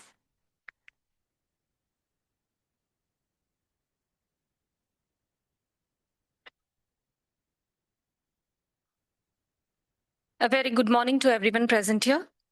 It's my proud privilege to propose the vote of thanks on behalf of Bharati Vidyapeeth, deemed to be University, College of Nursing, Sangli, at the inaugural ceremony of the National Conference on Empowering Public Health Nursing through Artificial Intelligence, Innovations, Ethics, and Impact. At the outset, I deem it a great privilege to extend our heartfelt gratitude to the esteemed patrons of this national conference. First and foremost, we reverently remember Honorable Dr. Patangrao Kadam Sahib, our revered founder chancellor, whose visionary leadership and belief in social transformation through dynamic education led the very foundation of Bharati Vidyapeeth. His dream of developing Bharati Vidyapeeth into a distinct and exemplary educational institution continues to inspire us. He consistently upheld the highest standards of academic excellence and quality education, shaping the futures of countless students. I extend a sincere thanks to Honorable Professor Dr. Shivajirao Kadam Sir, Chancellor, for his constant guidance, encouragement, and unwavering support to our academic endeavors. We are also deeply grateful to Honorable Dr. Vishwajit Kadam Sir, Pro Vice Chancellor, Bharati Vidyapeeth deemed to be University Pune, and Secretary Bharati Vidyapeeth Pune, whose dynamic leadership and continued commitment strengthen every initiative of this institution. His contributions both in the field of education and public service as a member of the Legislative Assembly in Maharashtra are truly commendable. Our heartfelt appreciation goes to Honorable Professor Dr. Honorable Professor Dr. Vivek Sauji Sir, Vice Chancellor, Bharati Vidyapeeth deemed to be University Pune for his academic insight, administrative vision, and steadfast support that enrich the functioning of our university. We also extend our sincere thanks to Honorable Dr. Asmita Jagtap Ma'am, Executive Director of Bharati Vidyapeeth Health Sciences Pune, for her dedicated efforts in advancing health sciences, education, and her continued encouragement for academic excellence. We express our heartfelt gratitude to our chief guest, Honorable Dr. Ramling Mali, President, Maharashtra Nursing Council, for gracing this national conference with his esteemed presence, insightful words, and continuous support in advancing nursing education and practice across Maharashtra. Thank you, sir, for taking time out of your busy schedule to be with us today. We truly appreciate your effort in traveling such a long way to grace the occasion.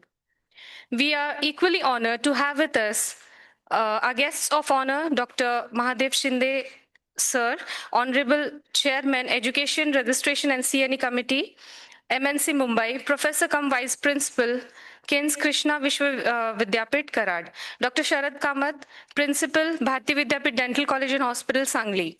Your encouragement, guidance, and commitment to academic excellence have truly enriched this event. We sincerely thank Dr. R.B. Kulkarni, Academic Director, Bharati Vidyapeeth Educational Complex, Sangli, for being with us today and sharing his valuable presence. We are also grateful to Dr. Nitin Mudiraj, Dean and Principal, BVDU Medical College and Hospital, Sangli, for his gracious presence and for permitting us to utilize this auditorium for the conference.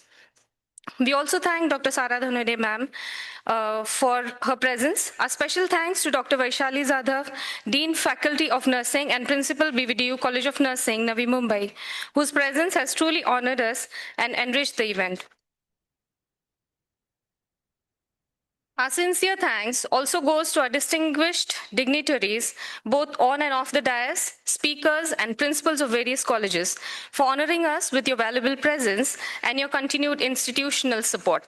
I extend my heartfelt gratitude to our respected principal, Dr. Suresh Kumar Ray, and the organizing team for meticulously overseeing every detail in the preparation of this ceremony. A special vote of appreciation to all the delegates present here today.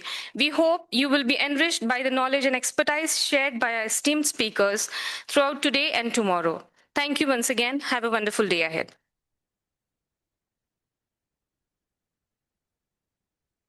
Thank you, Nikita madam. Now I can declare our inauguration program is completed. Thank you so much.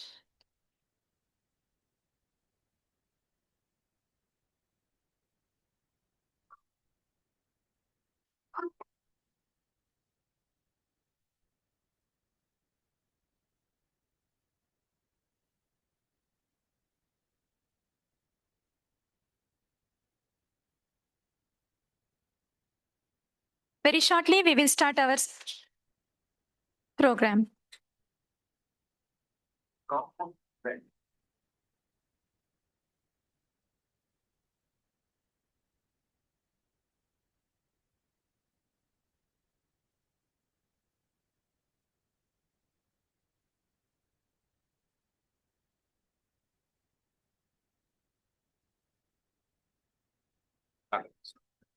I request delegates, please take your seat. Very shortly, we will start our sessions. I appreciate your patience. Delegates, I request, kindly take your seat. Very shortly, we will start our sessions. After few arrangement, we will start our session. Please take your seat. Lights off. Lights off.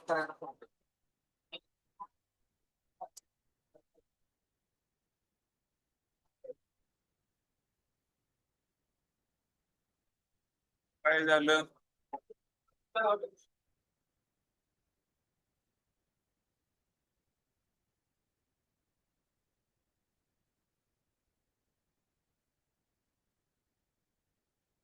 आते जाते I request delegates, please stay on your place. बोल ना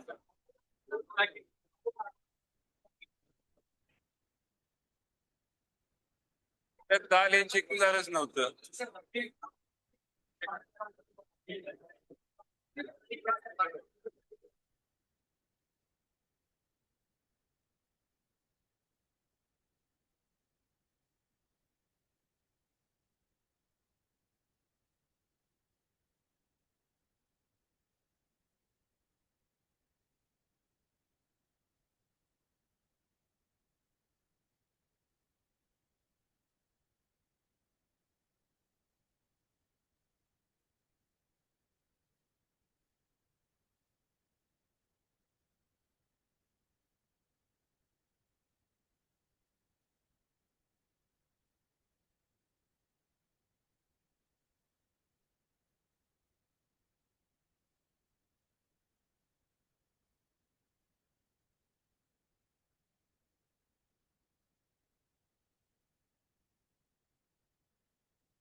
Delegates, please take your seat.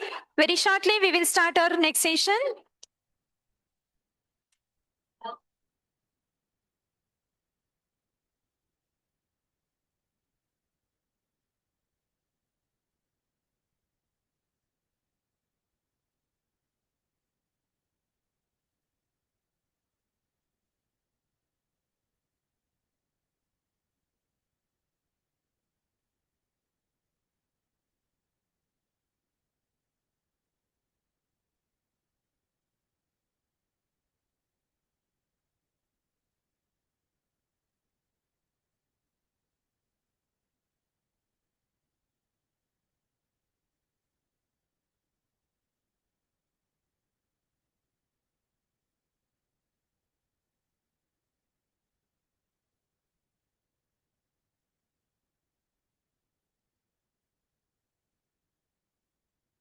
Check.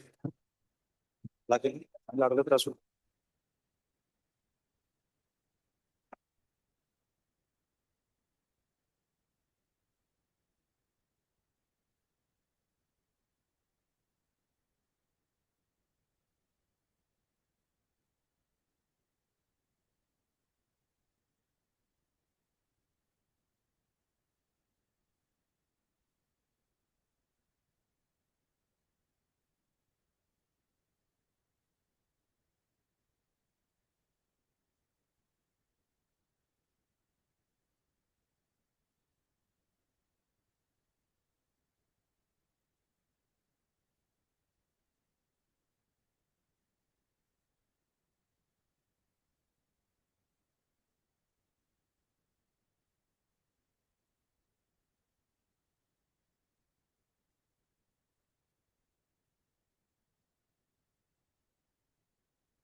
Delegates, please maintain silence. I request, it's a kind request to all of you. Please maintain silence. We will start our next session. We now move into the core segment of our conference, the technical session. Now to the intellectual stage for our conference, we turn to our highly anticipated keynote address. The first technical session focuses on the innovation landscape. I request Dr. Sampati S. Todkar, please come on the stage. I also request to Dr. Baswandudum, moderator for this session, to initiate the proceeding.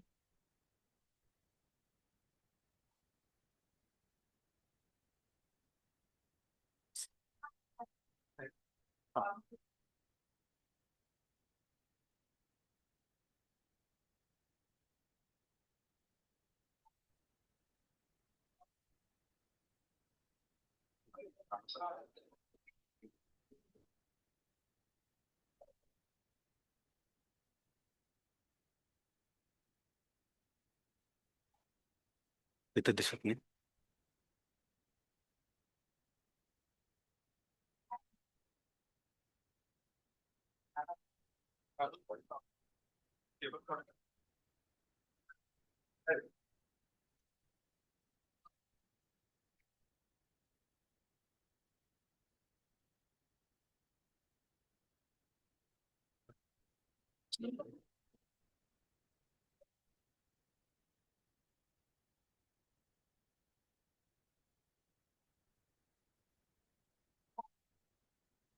आलं.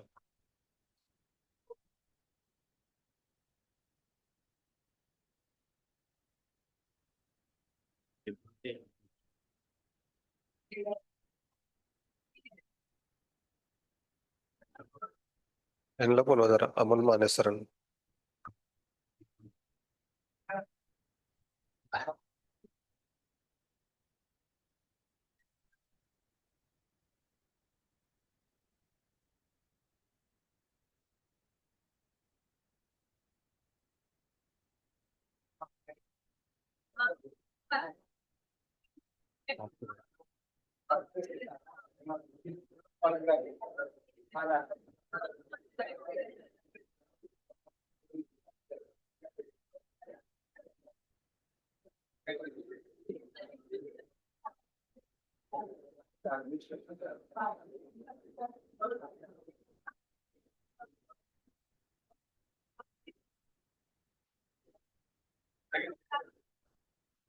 परवा काय One second, sir.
लावलाय तुला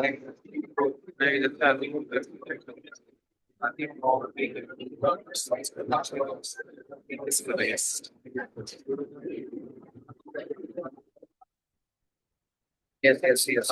विचारा नाही का विचार असं नो इश्यू नो इश्यू काय करायचं हे कशाचं आहे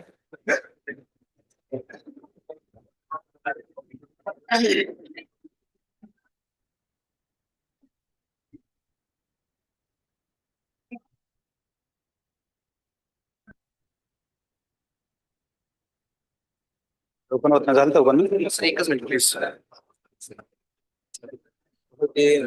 हा झालं ना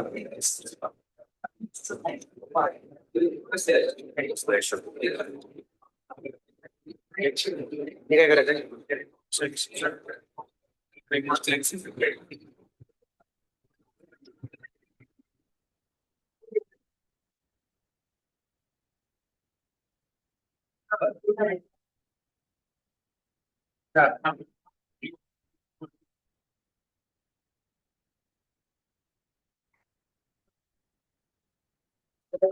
करूयात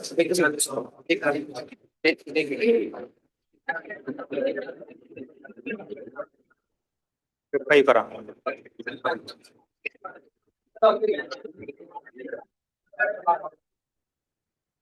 yes sir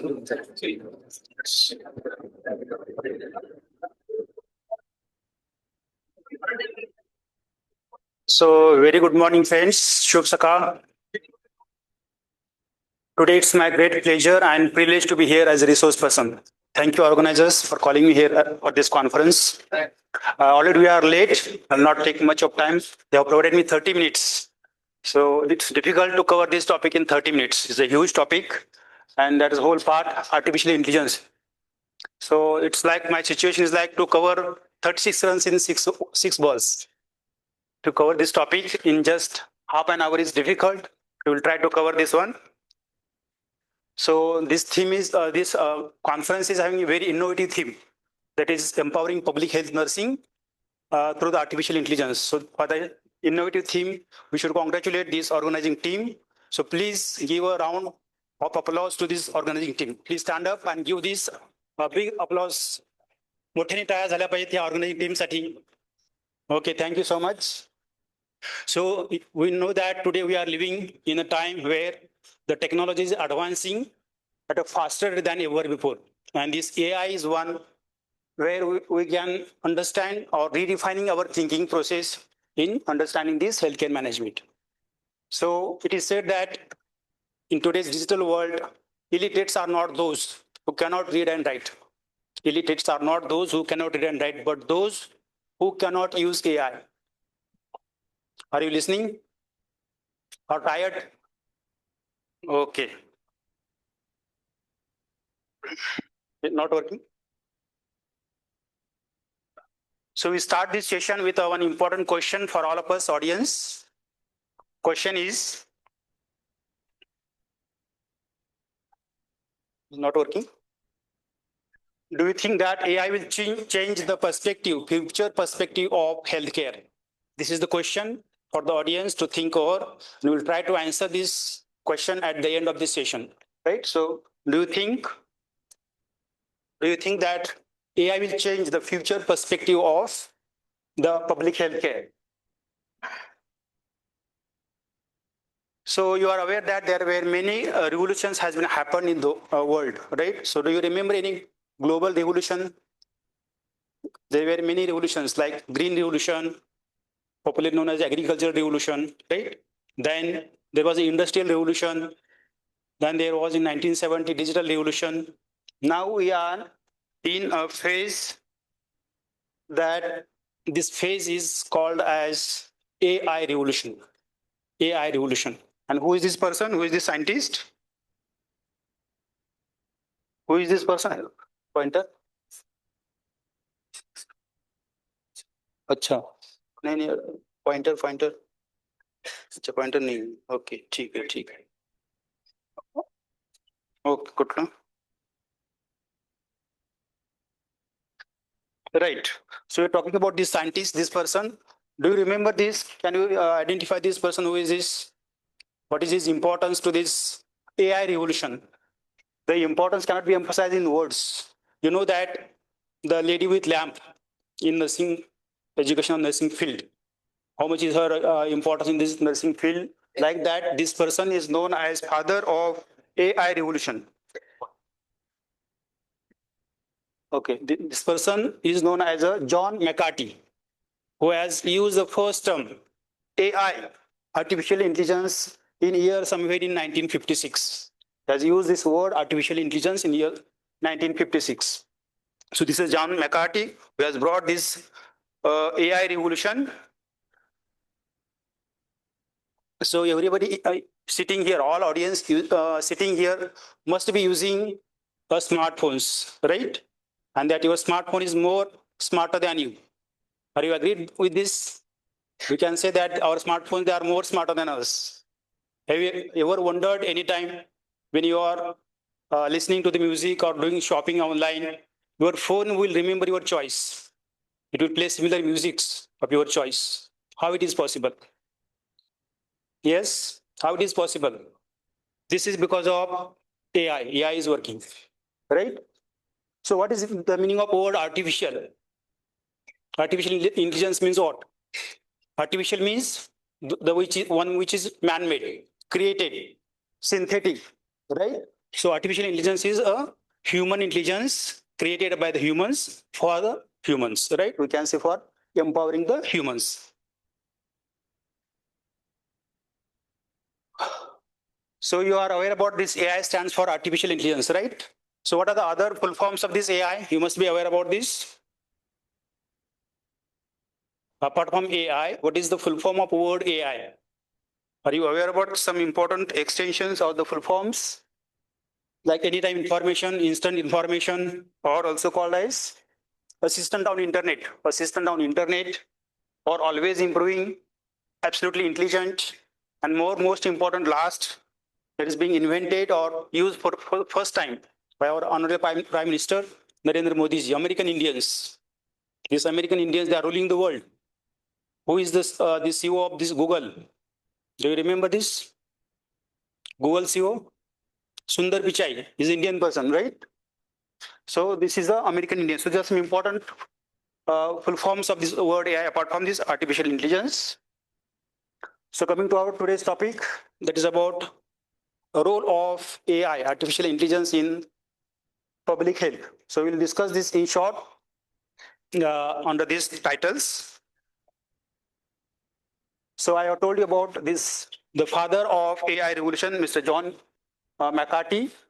So this AI revolution is also known as fourth industrial revolution. This is also called as fourth industrial revolution. So the first term was used in 1956, and there was a conference was held in somewhere in 1960 regarding this at a place that is called as Dartmouth College, United States.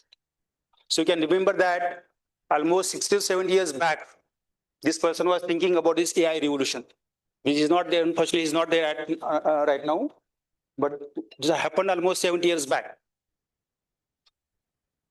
So as you are aware that this AI tools, the AI has been designed to empower the human beings, to empower the human power and not to replace this, because many people in the industries, they have been feared that it may replace human beings, may replace their jobs. So it is not going to happen, but the main purpose is to enhance, to increase the power of human beings.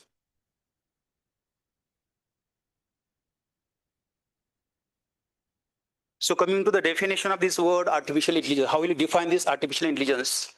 So how will you define this artificial intelligence? Anyone? What is the definition of word artificial intelligence? As I told you earlier that here the computers and machines, they simulate human behavior. the computers and machines can simulate human behavior. What is the meaning of word simulate? It's not stimulate, it's simulate. It means mimics, it copies the human behavior, like it works like a human. So that is about simple definition. There's one more definition which is given by this IT world, IT technology people, and that is defined as a branch of computer science. It is a branch of computer science that enables machines and computers, to perform tasks that normally requires a human intelligence, such as learning, reasoning, or problem solving, perception, and decision making. So all these works can be done on behalf of human beings by means of these AI tools. So this is a simple definition of AI. So in simple words, these computers and machines, they are made to work like humans. That is all about artificial intelligence. So I hope the definition is clear now. Now coming to the role of AI, artificial intelligence, in day-to-day life, right? So as you are aware that everyone is using here smartphones, that Google search engine, some important AI tools like that ChatGPTs, Google Gemini, even that smartphones is having some biometric features like face unlock system, right? So that works because of this AI that is being powered with AI tools. So this even smartwatches, wristbands, they are being powered with the AI. Even that maps, navigation system that works with the help of these AI tools. There are certain apps that are related to your fitness and lifestyles, like Healthyfy Me is there, Google Fit is there, or Strava is there. I don't know how many you are using, but there are various apps are available. They can be used for this one, improving the lifestyles. Even there are self-driving cars, automated cars, driverless cars. So can you imagine that the car is going on the road without driver? It's happening because of AI. Right? And there are many cars like Tesla car is there, or even that Indian cars like Tata Motors have brought some cars with ADAS features. What is ADAS stands for? Anyone? ADAS? That is Advanced Driver Assistance System. There are various levels. If you go on increasing levels, the automation goes on increasing, right?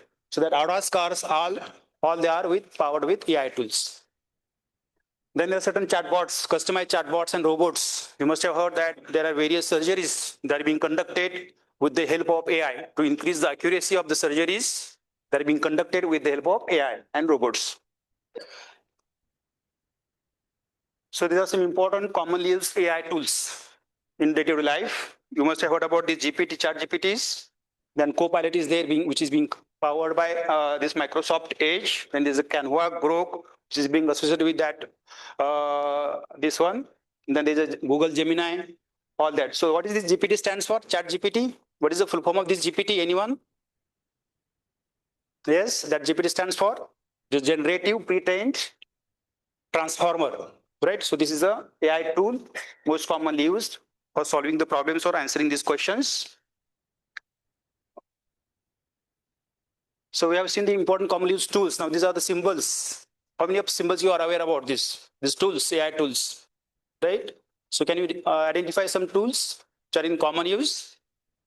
That's central, black and white. That is ChatGPT. That is a corner, upper side corner.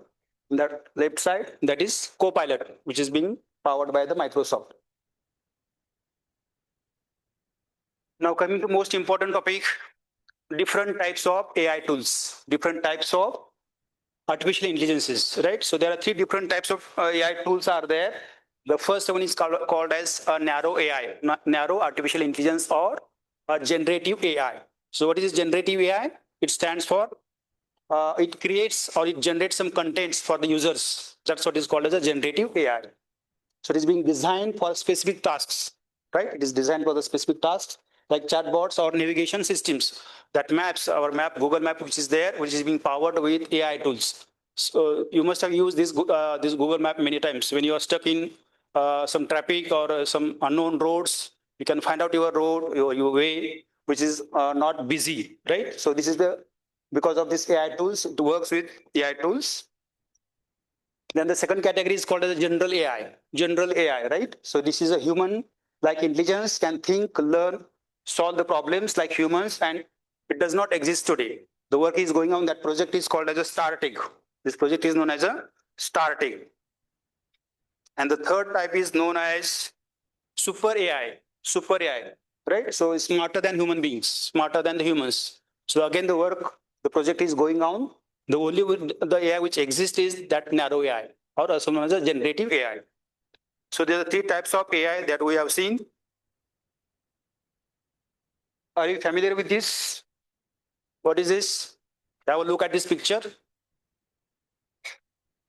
Don't say it is a coronavirus with AI.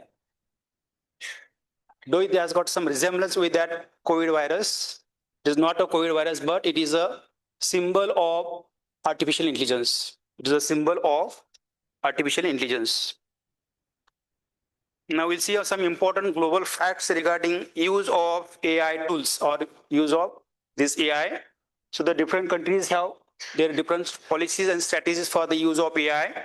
So this Niti Aayog in India has given a national policy in year June 2018. They have passed the policy that AI for all. This is the policy which is being given by the government of India. And we must be proud to feel that India is ranked 8th in top 10 countries as far as AI patent families is concerned. So India is ahead of some advanced countries like France and Russia as far as use of this AI tools is concerned.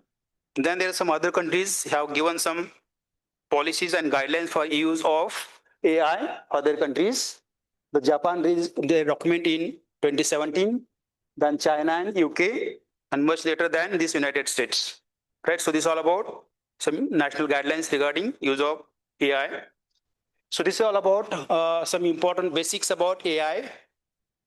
Now, if you wish, we can have some live demonstrations about how to use these AI tools or these chatbots.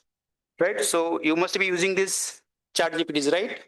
How many here sitting are using chat GPTs? Almost everyone, very good. So do you need live demonstration how to use the chat GPTs? There's one more, Canva. Have you heard about this Canva? Especially those who are doing post-graduation, who needs PowerPoint presentations or some videos, posters, they can be prepared within fraction of seconds. You just give the command, it will prepare you ready-made slides. That is Canva, right? So we can have here some important demonstration about how this ChatGPT is used. Give me some your inputs from your side. Give me the question. We can ask to this ChatGPT. Google is ChatGPT's option. So what question we should ask to ChatGPT? Anyone please? काय विचारलं पाहिजे आपण सांगा मला. You can ask anything to ChatGPT. Anything. Anyone please? So for Android phones, there is a app, ChatGPT app. For these laptops, there's a website, OpenAI, that is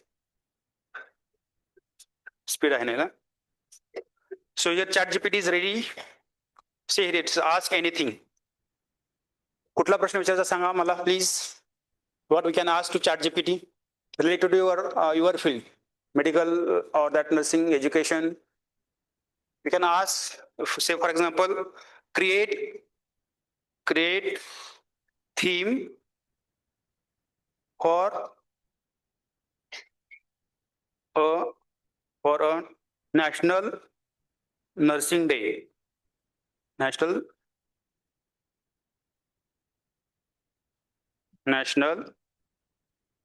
Nursing Health Day. National Nursing Health Day. Right? So you just enter. See here. You'll get inspirational and empowering themes. Caring for those who care. Nurse, the heart of the health. You can ask him to make the PPTs. You can get the pictures. You give the command, you will get the answers. You can ask anything. Right? So this is what about this is the magic of AI, artificial intelligence. Right? So do you want PowerPoint PPTs? Yes. Make 10 slides. You can ask make 10 slides on theme. So it will prepare you the themes, slides, PowerPoint presentation slides. So it requires high-speed internet. Yes, it's working here. See here, you can download it and you can present it. You don't need to your brain.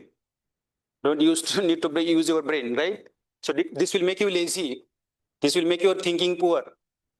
Right? This is the disadvantage we can say. Okay. Any questions from your side, audience? You want to ask? Or else we'll proceed further because there's a time constraint. So there are some questions here. You can ask, you can try at your level in your mobile phones, smartphones. F5.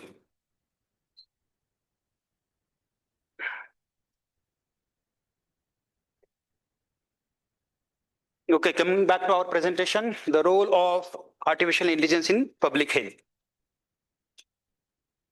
So you are aware that we are working in this public health. So what is this public health? Let us try to understand what is the definition or the meaning of word public health. So what is public health? Anyone please? Yes, how will define this public health? So the definition of this public health, which is given by the WHO World Health Organization, is like this. It is the art and science of preventing disease, promoting health, and prolonging the life of people through the organized community efforts of the people and the societies, right? So it is nothing but preventing disease, promoting the health of the people through the organized community efforts. So this is a simple definition of the public health, which is given by WHO. So here is one of the important questions that we should ask: why this AI is relevant to public health today? Why this AI, artificial intelligence, is relevant to public health today? So you can say that this AI is highly relevant to public health today because it has got ability to analyze the data, predict trends of diseases, and improve the decision making in time. It can identify disease trends in communities, and we can take actions before the disease occurs, happens in the societies, and can prevent the deaths and lives. We can save the lives of the people, right? So why this AI is relevant to public health today? Because of these reasons. One is disease surveillance and predictive analysis. Disease surveillance and predictive analytics, right? So these AI tools can monitor vast data. As you are aware that these health care institutions, they generate massive data. The data may be related to patient care, indoor patients, MSS data, or that birth and death registers. And it is very difficult to manage that data manually, right? So this data can be stored in electronic forms in a very easy form, and that can be analyzed by these AI tools. This AI can predict disease spread or risk factors of chronic diseases, that chronic non-communicable diseases like hypertension, diabetes. So it can identify the risk factors of chronic diseases and can allow the proactive interventions. It will track your risk factor and it will tell you the suggestions, right? So that is proactive interventions. So this AI plays a very important role here.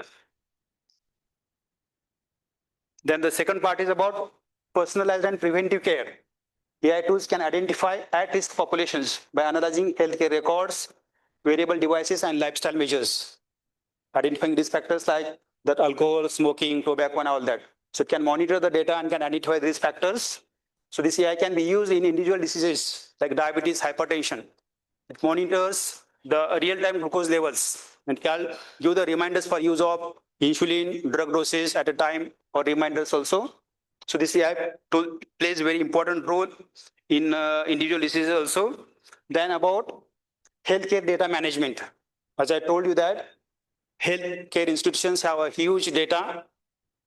In our government hospitals, we have almost daily around 2,000 patients in OPD basis. And for indoors, around 800 to 700 patients daily we have. So such a huge data is there. It's really difficult to manage manually.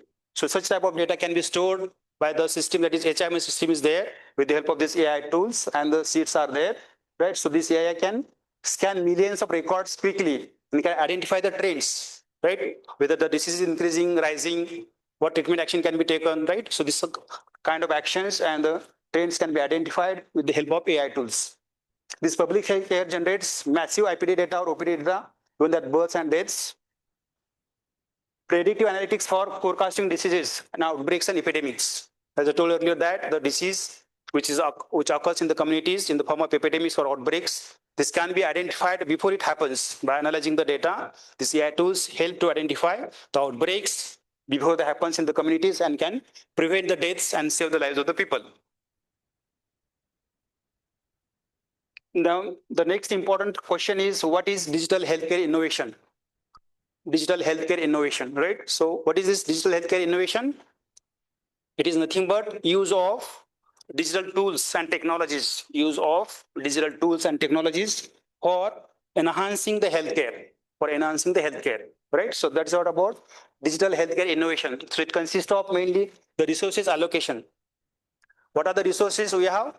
What are the resources? We are always short of resources. These are nothing but man, money, material, and time. So we are having short of these resources, and the allocation, the distribution of these resources must be done properly in an equitable manner. So this can be done with the help of AI tools. So this predicts the demands accurately. For example, ICU beds during dengue or the COVID-19 epidemics or the outbreaks, ensures the efficient use of medical equipments. What are those medical equipments that we are having? Like ventilators or that multipara monitors or cardiac defibrillators, ECG machine, all that. So how to use this efficiently, that can be analyzed with the help of these AI tools. Then about the role in health communication and education. As you are aware that the chatbots, which are AI-driven platforms like ChatGPTs, we just used just now in front of you, or Google Gemini, can spread accurate health information. You just ask the question, you will get the instant information on that ChatGPT platform or even that Google search engine. But it can combat misinformation. So your doubts can be cleared easily and instantly. So it can increase the accuracy of your information. So in short, this AI makes the public health more proactive, data-driven, and improving the both prevention and response to the global health challenges. Then the role of AI in disease diagnosis and screening of the diseases. So the screening is mainly needed in case of chronic non-communicable diseases. So what is the role here? So this AI tools helps to screen and identify the risk factors for chronic diseases like hypertension, diabetes, or the stroke. And in case of this radiology, this can help to identify or reading the images like interpretation of X-rays, ultrasound reports, CT scan reports, and all that. It can help for early detection or screening of cancers and diabetes, or even diabetic retinopathy changes can be detected. AI analyzes the biopsy of these samples. It can help to analyze the biopsy of samples and screen the cancer cells. Can tell you the grading of the cancer cells. So it can be advanced at such a higher level. So these AI tools can reduce the diagnostic errors and can speed up the accuracy. So this is the role of AI in disease diagnosis and screening, mainly in chronic non-communicable diseases, including cancers and diabetes. Then the role of AI in policy making and planning. So this AI assists policymakers by suggesting best policy options. So when you are thinking in policy, you do not have multiple options. But when you give this input to the AI tools, it will give you multiple options, and you can choose the best option, right? So this is the importance of this AI. So it can help in forecasting the healthcare demands. It will help us to forecast the demands. So you are aware that we are having higher demands and less supply. So the balancing between the supply and demand is very important. So this can be done with the help of AI tools. Allocation of resources, as we have seen earlier in this previous slide. Then designing targeted interventions. This is very important in case of HIV/AIDS. So we can design targeted interventions with the help of these AI tools. In case of this one, just few slides. I will finish in five minutes. So the role of AI in health communication. Personalized public health messaging, right message to the right person at right time. So that with the help of ChatGPTs, right? We can deliver a right message to the right person at right time. So that is the personalized public health messaging. Then accessible health communication, speech to text out in text to speech manner. So this can be done with the help of AI tools. So accessible health communication with the help of these AI tools, those who are visually disabled or with hearing impairments. So this can help. So these AI tools can simplify the medical terms, right? You must be aware about these terminologies like GERD, gastroesophageal reflux disorders. What is this one? Hypertrophic obstetric cardiomyopathies. So these such short forms or complex medical terminologies, the general people, non-medical people, they are not aware. So they can get it simplified with the help of these AI tools. Then this AI will help to translate health message into multiple languages. You just give the command to that ChatGPTs, translate this theme into multiple languages. You'll get that theme converted into many languages. So this is the use. Then it will help to convert the report into short summaries. The long reports can be summarized in short paras with the help of AI tools. So this is the important one. Then last, you will see about some important benefits of AI in public health. So this will help for the faster and more accurate diagnosis of the diseases. And what is this RPM stands for? This is remote patient monitoring. Remote patient monitoring. So this is a part of telemedicine. Remote patient monitoring for this as a part of telemedicine. Then continuous patient monitoring. You must be aware that you are working in the ICUs and wards where you need to monitor the patient's vitals continuously. So this can be done with the help of AI tools. Then the drug discovery and research, it reduces the time and cuts the cost. So in drug discovery, this AI will help to reduce your time from many years to the months. This is time consuming as well as the funds consuming. So the cost can be cut down, can be reduced with the help of AI tools. Then smart ambulance services. It provides instant messages to the ICUs and concerned hospitals for managing this patient from ambulance. Then AI can reduce the workload on healthcare professionals or this nursing staff. And lastly, about AI-assisted robotic surgeries. You are aware that the robots have been used for conducting surgeries like cataract surgeries, heart surgeries, total knee replacements, right? Or even heart surgeries. So we have seen about this. I'll skip this slide. Then what are the challenges and limitations of this AI in this field, this public health? So data privacy and security concerns. You must have heard that your mail account has been hacked, your bank account is hacked. So the security concerns are there. Then the lack of human touch. That sympathy and empathy is most important. That attributes of the person who is in the field of healthcare. So this is not there with the help of robots or that AI tools. So that they lack this sympathy and empathy. The risk of wrong and incomplete diagnosis. When you completely rely on these machines, there's a risk of incomplete diagnosis, lack of transparency and accountability. Then the high cost of implementation, there are certain legal concerns and there are certain technical issues like software bugs, hacking, right? So there are some multiple problems are there. So here are some important AI tools in medical education, right? So that medicine AI creates realistic patient encounter situations. There is a Medco and there's a Visual DX. So there are some important softwares that are used in medical education. Yes, this is an important one. Important AI tools in nursing education. You may not be surprised in future that your nursing labs, we are having different nursing labs, that anatomy lab is there, kitchen is there, community nursing lab is there, right? So various labs are there. These labs may be replaced with three-dimensional virtual labs with the help of AI tools in coming days. So there are various softwares like adaptive VPS there, automated procedural assessment, or even that Clyver. The various tools are there. You can go through with the help of this one, AI chatbots. So here are some important important facts about AI. So this AI doesn't have its own brain. It doesn't think. It is going to predict. This just predicts. It does not have its own brain. Then AI has beaten up some world champions in sports like chess.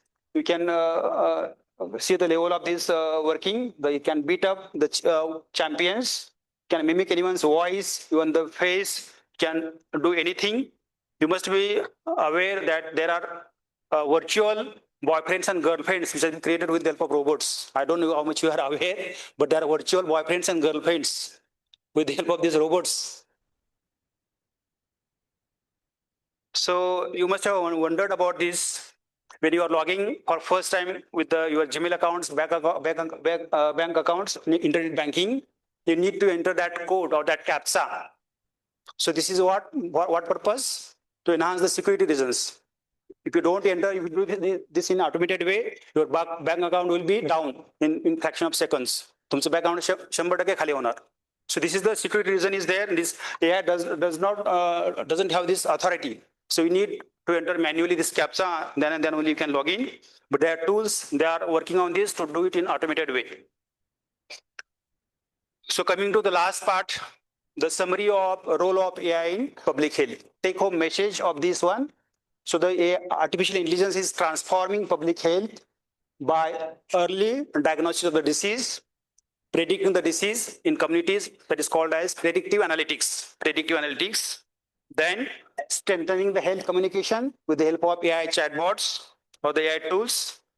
These AI tools helps in screening and diagnosis in much faster way and more accurate ways.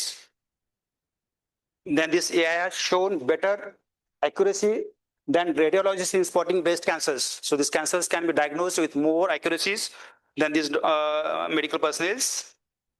And lastly, about this AI will help to decode the human DNA. So genetic mutations, genetic disorders can be identified and screened with the help of these AI tools. So this is the important one. AI cannot replace humans, right? Human conscience, compassion, and accountability or accessibility. So the future will be absolutely bright if you go with the AI, not versus the AI. So this was the question I asked in the beginning. How will AI change the public health? Right? So the AI has already changed the public health, right? So the real question is that how we are going to use AI responsibly, ethically, and creatively for improving the healthcare. I'll leave answer to this you people, to the audience to think over it. And I stop here. Thank you very much for the patient listening and calling me here as a resource person for this conference. Thank you very much.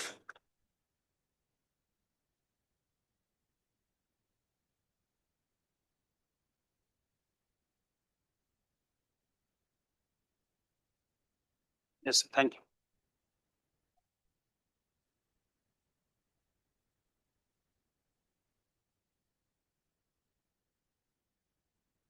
Thank you, sir, for the informative session. We are very much fortunate to learn the definition of AI, especially the American Indians. Sir has also highlighted on role and different types of AI, that is like narrow AI, general AI, and super AI. We are also proud to learn that India is ranked 8th in AI patent families. Sir has also highlighted on disadvantages of AI, relevance of AI to public health, challenges and limitations of AI. Thank you, sir, once again. Now I request Sneha Madam to proceed over the session. Thank you, sir. Thank you, sir. I invite Dr. Baswant P. Dhudum, facilitated to Dr. Sampath S. Todkar, Medical Superintendent, Solapur.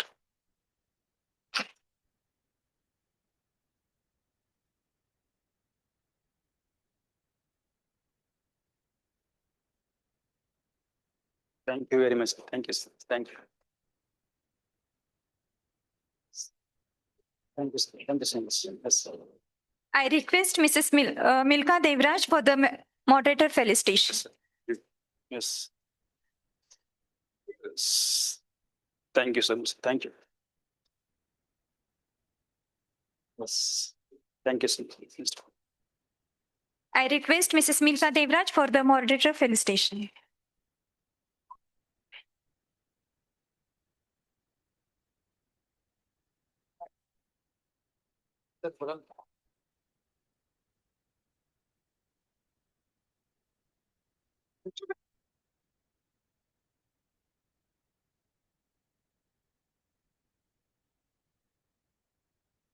Thank you.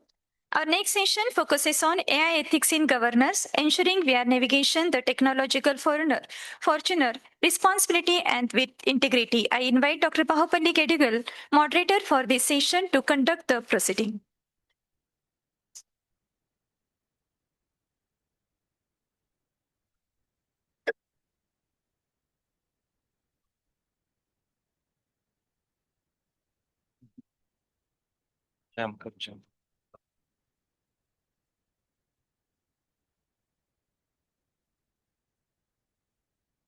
एक minute एक minute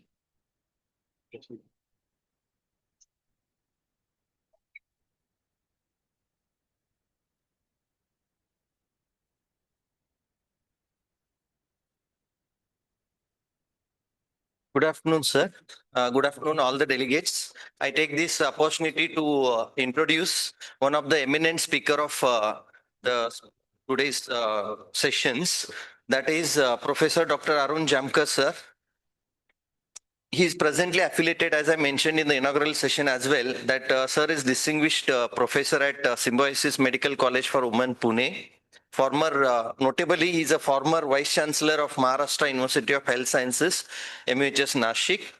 He is a consultant at Persistent Systems Limited, Chief Medical Officer and Index Technology, Cupertino, USA. And he is a thought leader for Inpods.com, former president of AHP, senior surgical oncologist with extensive academic and administrative leadership.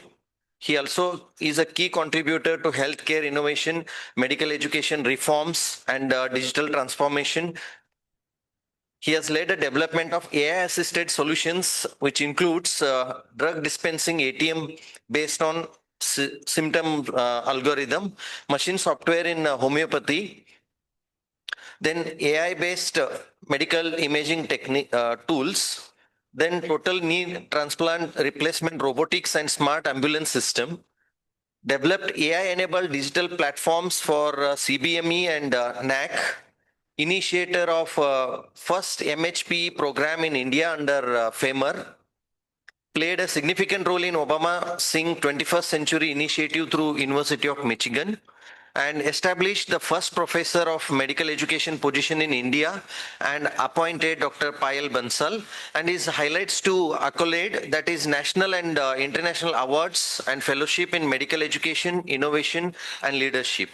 Authored 68 research papers, including 5 medical education, and he is recognized with the 5 books and 3 chapters published. And he is a thought leader in AI in clinical skills, healthcare systems and medical education. And as I insisted in the inauguration session as well, please, it's my humble request to all the delegates that visit this website, arunjamkar.com, so you would learn more about him, and you would also think about how you can transform yourself into your current position into. So I welcome Arun Jamkar, sir, and please take over the session. Please. Samson. Please.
Good morning.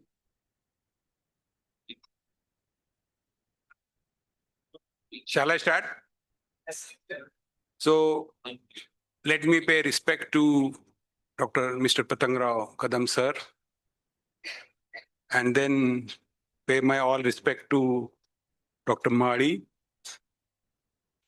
who has done tremendous job for development of nursing profession all over the Maharashtra.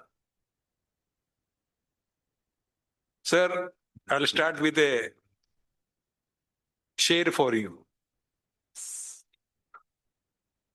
तुम थक कर न बैठ जाना कि तेरी उड़ान अभी बाकी है. तुम थक कर न बैठ जाना कि तुम्हारी उड़ान अभी बाकी है. अभी तो जमीन बाकी है, आगे पूरा आसमान बाकी है.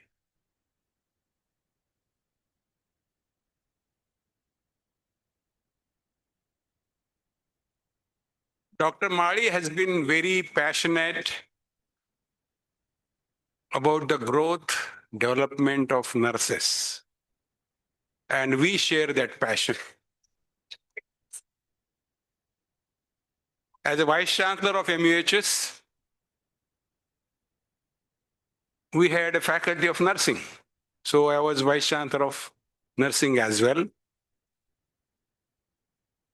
And one of the biggest worries, or maybe my shortcomings, was that all our nurses, which we trained under MUHS, were BSc nursing. They spent 4 years after 12th, almost equivalent to MBBS, 6 months plus. And when they go out, they're hardly paid. So we try to see that they should be adequately paid. All our BSc nursing, because all our management in health is technically advanced. We require a lot of intellectual.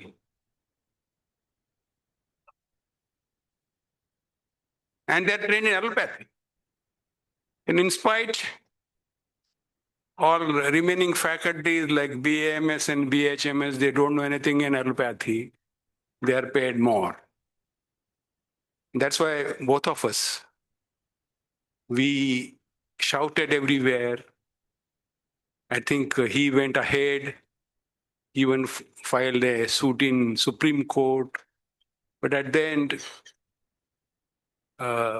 maybe little in near future, we should be getting better salaries.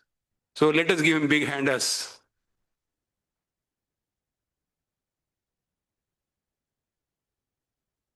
I'm a surgeon. I spent all my life as a professor of surgery. And then I became vice chancellor in 2010. And all my life, I always believed that better healthcare requires better nurses. And their neglected role, but then wherever I require to say, I always paid respect and recognize.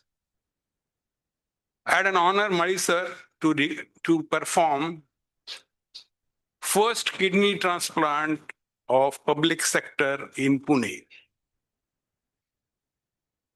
So 4 of us, we went to learn to Bombay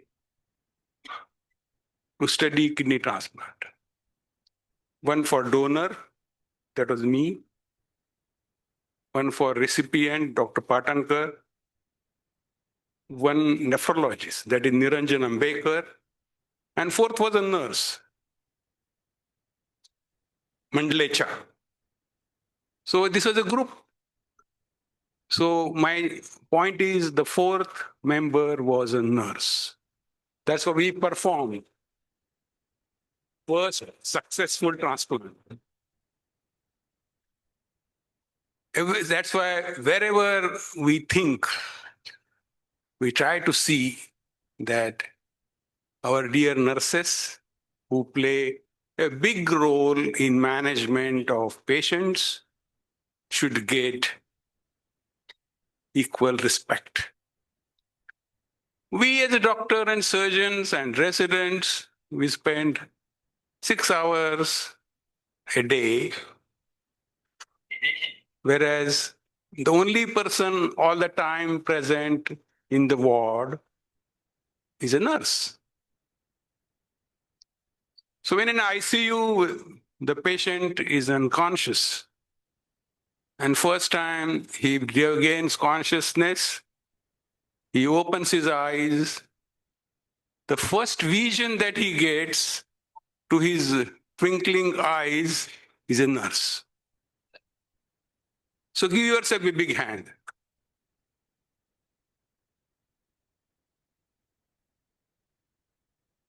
Now, I've shifted a lot to AI. You've seen my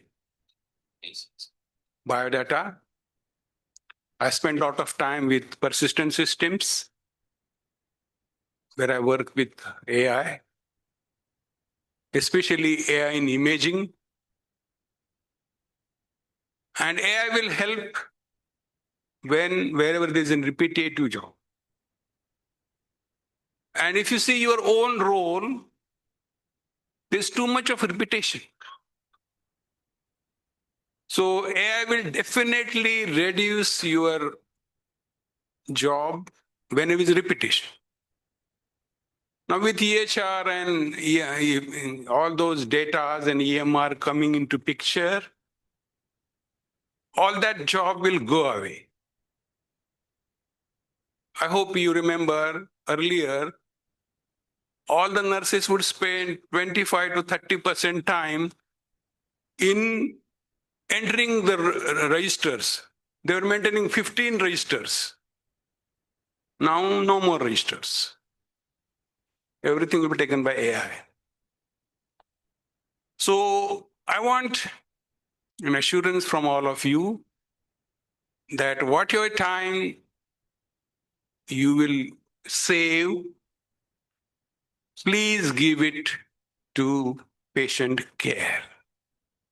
Because your human touch, spending time with the patient, spending time with the, what you call it as, talking with the patient, giving console, giving confidence is far more important. And that whole thing, giving emotional touch, giving explanation, giving confidence, no AI can give. So I want all of you to give all that thing to the patient. Okay? So now this is not my today's talk. Today I'm going to talk on how this has to be done, because these are the some things which we need.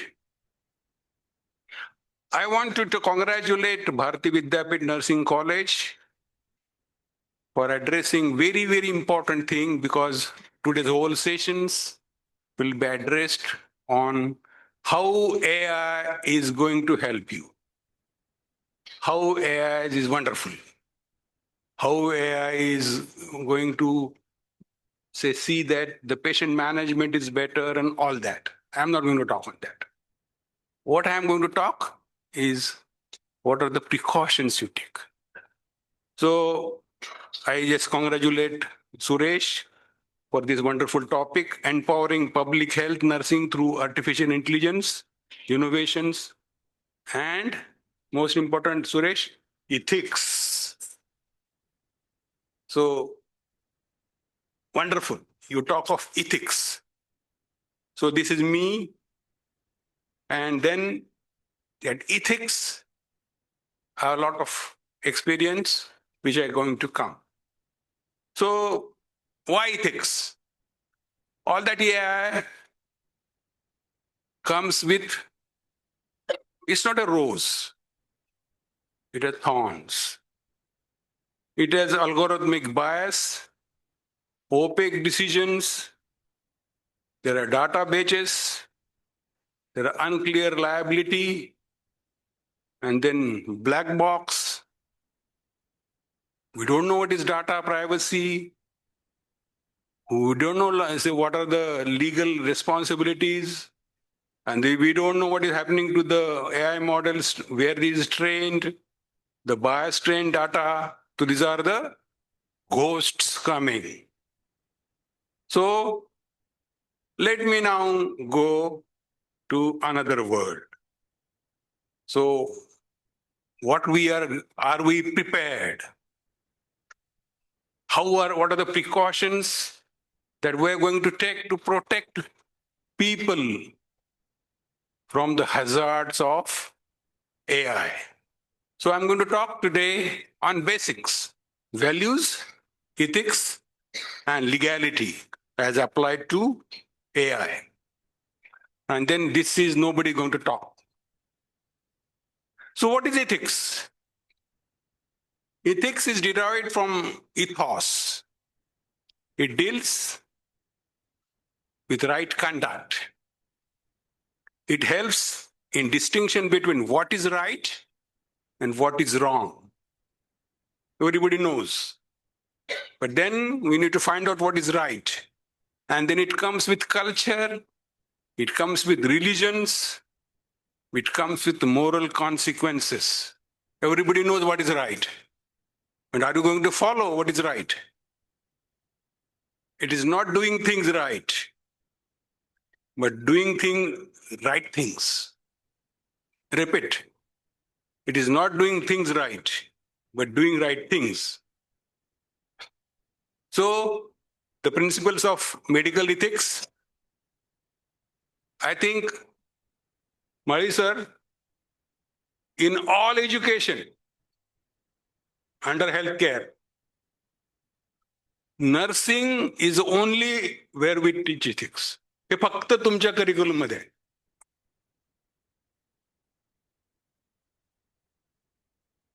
बाकी कुठेच नाही. आता आम्ही आरडाओरडा केला, हे केलं ते केलं, खूप धिंगाणा घातला आणि आता ते ऍटकॉम मध्ये आलं. केव्हा आलं? 3 वर्षापूर्वी. पण याच्या अगोदर फक्त नर्सिंग मध्ये होतं. दुसरी गोष्ट, MSc नर्सिंग मध्येच फक्त रिसर्च मेथडॉलॉजी आहे. पेपर आहे तुमचा. कुठल्याच MD, DM, MSc कुठेच नाही. फक्त MSc नर्सिंग मध्ये आहे. So give yourself big hand.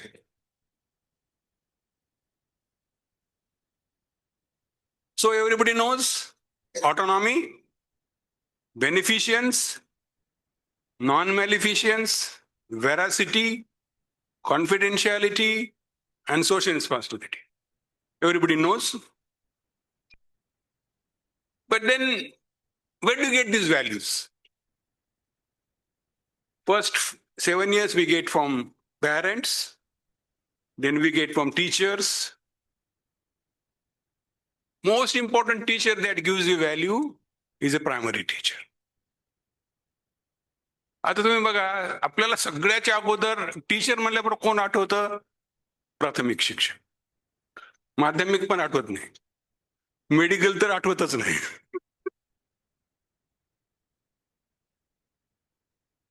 So where do you get values? Homes, school, book, and then teachers. सगळ्यात महत्वाचं म्हणजे काय? The teacher gives you value. They are your role model. तिथे गोम आहे. We don't listen to him. We don't listen to him. We watch him. तो जसा वागतो तसं आपण फॉलो करतो. तो जसा बोलतो तसं नाही. कारण काय? कारण त्याचा हिडन एजेंडा असतो. So we don't follow what he talk. We follow how he behaves. म्हणून आपण काय म्हणतो? बोले तैसा चाले त्याची वंदावी पाऊले. तुकाराम महाराज. आता याचं पुढचं जर बघितलं तर तुकाराम महाराज काय म्हणतात? याच्यापेक्षा चांगलं वाक्य कुठेच नसेल. अंगे झाडीन अंगण, त्याचं अंगण मी अंगानं झाडेल, त्याचे दायत्व स्वीकारीन, उभा ठाकेन जोडून कर, तुका म्हणेन देव, त्याचे चरणी माझा भाव. बघा, याच्यापेक्षा चांगलं वाक्य कोणीतरी देईल का? मग काय होतं? प्राथमिक शिक्षण, माध्यमिक शिक्षण सगळं झालं की तो विद्यार्थी तुमच्या कॉलेजमध्ये येतो. आल्यानंतर त्याला कळतच नाही काय चाललंय. तो जे काही व्हॅल्यूज घेऊन आलेला असतो ते वर्गात आल्याबरोबर बघतो तर काय जे काही शिकलेलं असतं ते मारतच असतो आपण. पहिल्यांदा he has disbelief, then resigns, he frustrates, मग जरा राग येतो आणि मग तो चिडतो. अशा रीतीनं आपण त्याचं what is called as a traumatic deidealization करतो. Traumatic deidealization. आणि मग त्याची जे काही व्हॅल्यूज आहेत ते आपण मारून टाकतो. आता बेसिकली हे सगळं आपण कॉलेजमध्ये करतो. And that's why who are our role models? Teachers और स्पोर्ट्समॅन. इकडे आवाज येतो का रे?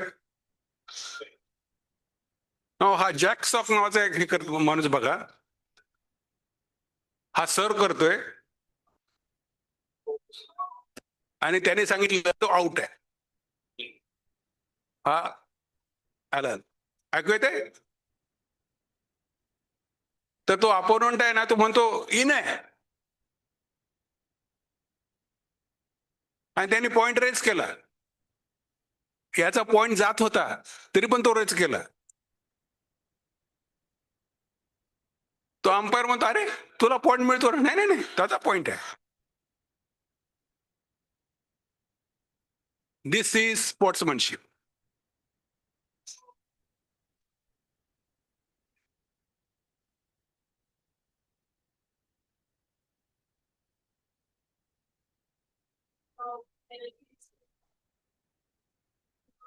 आता टेनिसमध्ये लाखो मॅचेस होऊन गेल्या, लाखो पॉइंट होऊन गेले.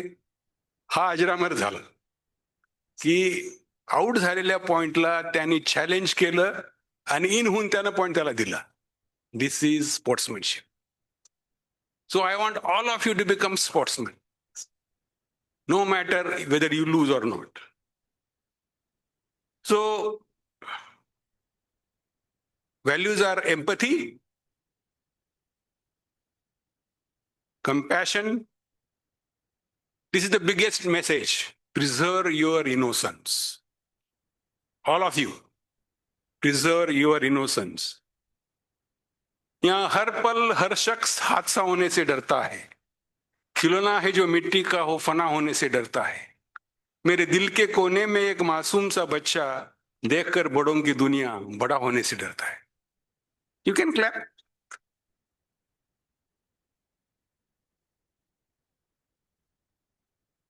So, conclusion, sportsmen are role models. So I wish all our role models become sportsmen because we follow by values. Common man will start following these values. Once you follow values, it will be epidemic and then there will be culture. And therefore, embedding these values in AI design, it will be human-centric and explainable. We try to do this in MUHS. We are what is called as 3D program on, it was say, UNESCO chair of bioethics in Haifa, where I was the chair. And then we started this program. And then that's how we started this program of bioethics, which was a vertically integrated program. And then it was taken up by, now this was MCI chairman, and subsequently it was taken up by MCI. That's why the ethics program today is in ETCOM model. But then what is the present scenario? You go out, you are disgusted. Nobody follows ethics. And this is aptly told by Kusumagraj. या प्रकाश शिखराच्या वाटेवर माणसाचीच नव्हे तर मूल्याची प्रेत तळातळावर पडत आहेत. माणसाचं ठीक आहे, ती मरतच असतात. पण ग्वाही दिली होती या साऱ्या प्रेषितांनी, समाज विरतात मरतात पण मूल्ये अजरामर राहतात ईश्वरासारखी. आणि ही प्रेते सांगतायत पृथ्वीवरची सारीच निर्मिती आहे मरणाधीन. प्रेषितांनी सांगितलेल्या सत्यासह आणि कदाचित माणसाने ऐहिक अस्तित्व दिलेल्या ईश्वरासह. So this is the truth. Anyway, what are the laws for ethics? Autonomy, a right of self-determination, requires decision-making, and that's why autonomy has to be respected by AI. They should respect ensuring the transparency, beneficence, obligation of preserve life to do good. And then beneficence law should ensure that AI systems are designed to prioritize. Then non-maleficence, was do no harm. So AI system should not do any harm. These are the expectations from AI system. Then non-maleficence, doctors should always weigh the risk. So AI system should do no harm. So these are the principles of healthcare ethics. So ethical principles used in nursing, privacy, autonomy. So all those principles are enumerated again. Veracity, truth telling. So AI system has to tell you truth. It doesn't. AI system doesn't tell you truth. And then data quality standards, validation, transparency, algorithms, there is no algorithmic transparency, confidentiality. We say that it has to be confident. And so I'm just trying to extrapolate that all those ethical principles which we enumerated, are we getting them in a system? Justice, actions are consistent, and therefore justice laws. So in nutshell, all those ethical principles which we have enumerated, are they getting addressed in AI system? Let us find out and whether they answer. So understanding ethical landscapes, are they understanding? Okay, let us go by one to all these case studies. Racial bias in AI system.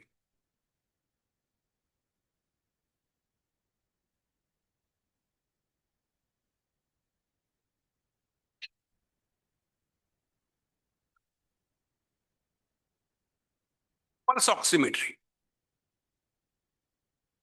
There is so much of racial bias that the blacks were showing less oxygen saturation.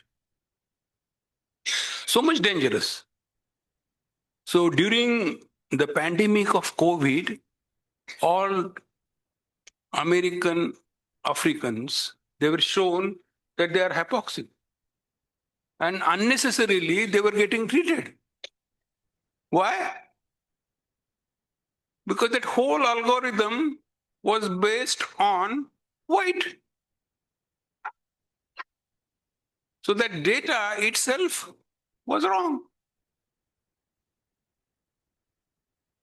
Imagine today, all hypertension, all diabetes in India is based on American standards.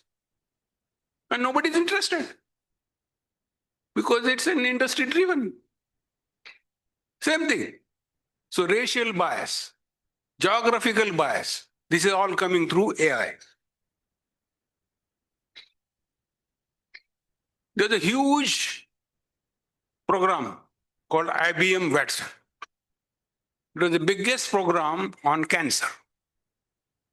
It was so popular, it was being used everywhere.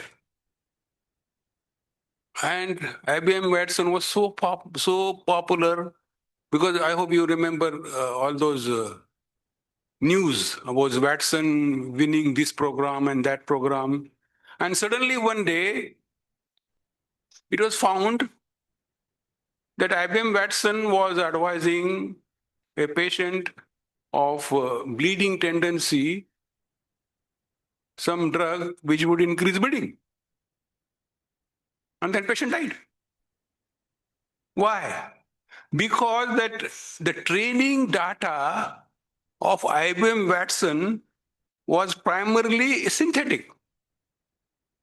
And it was not on real patient. And then it was on only one hospital, Memorial Sloan Kettering. And the system reflected preferences of single elite institute. And there is no transparency. I'm going to come to that. There's no transparency. And that whole thing collapsed. Now IBM Watson no more used.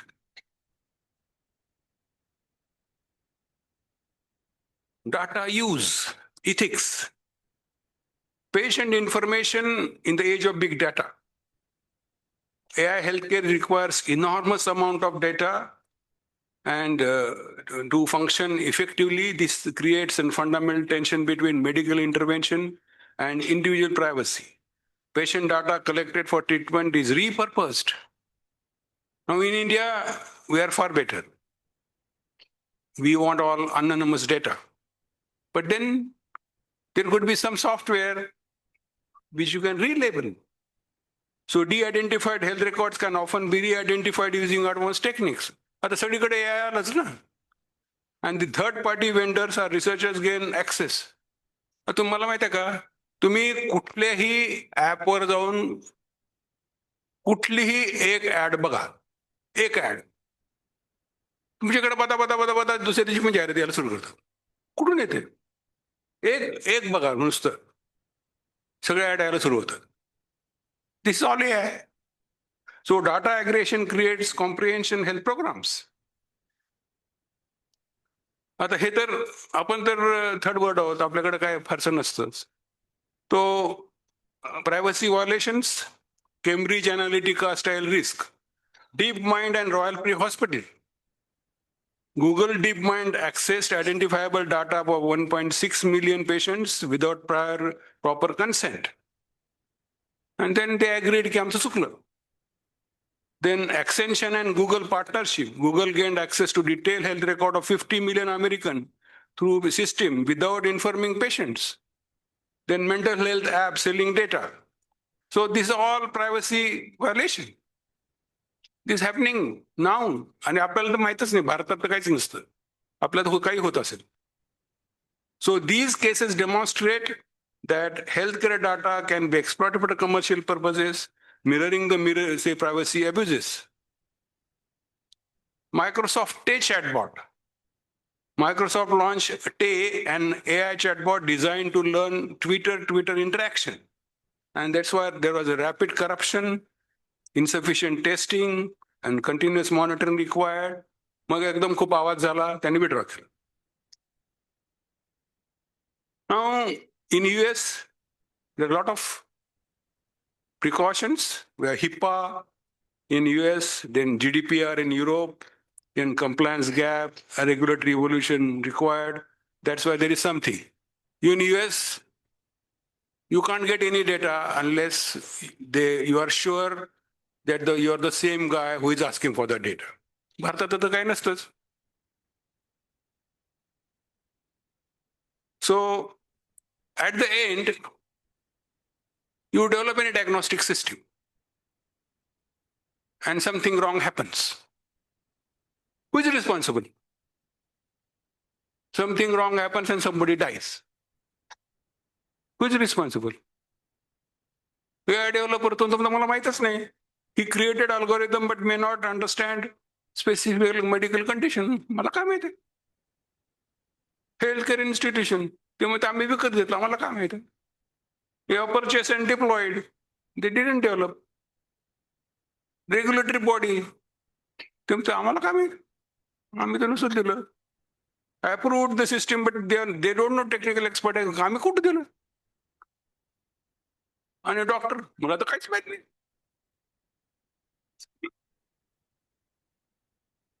आणि या सगळ्या गोळामध्ये तो patient तर मेला.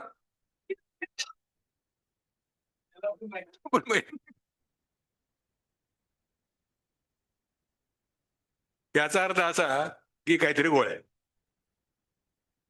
आणि आता तुमच्या हळूहळू लक्षात येईल की यासाठी काहीतरी करायची गरज आहे. आणि काहीतरी करायची गरज आहे. या सगळ्यामध्ये माळी सर सगळ्यात हुशार कोण आहे? मोदी. आता हे मी सगळ्यात शेवटी येतो. आपण जगात पहिले आहोत, पहिले.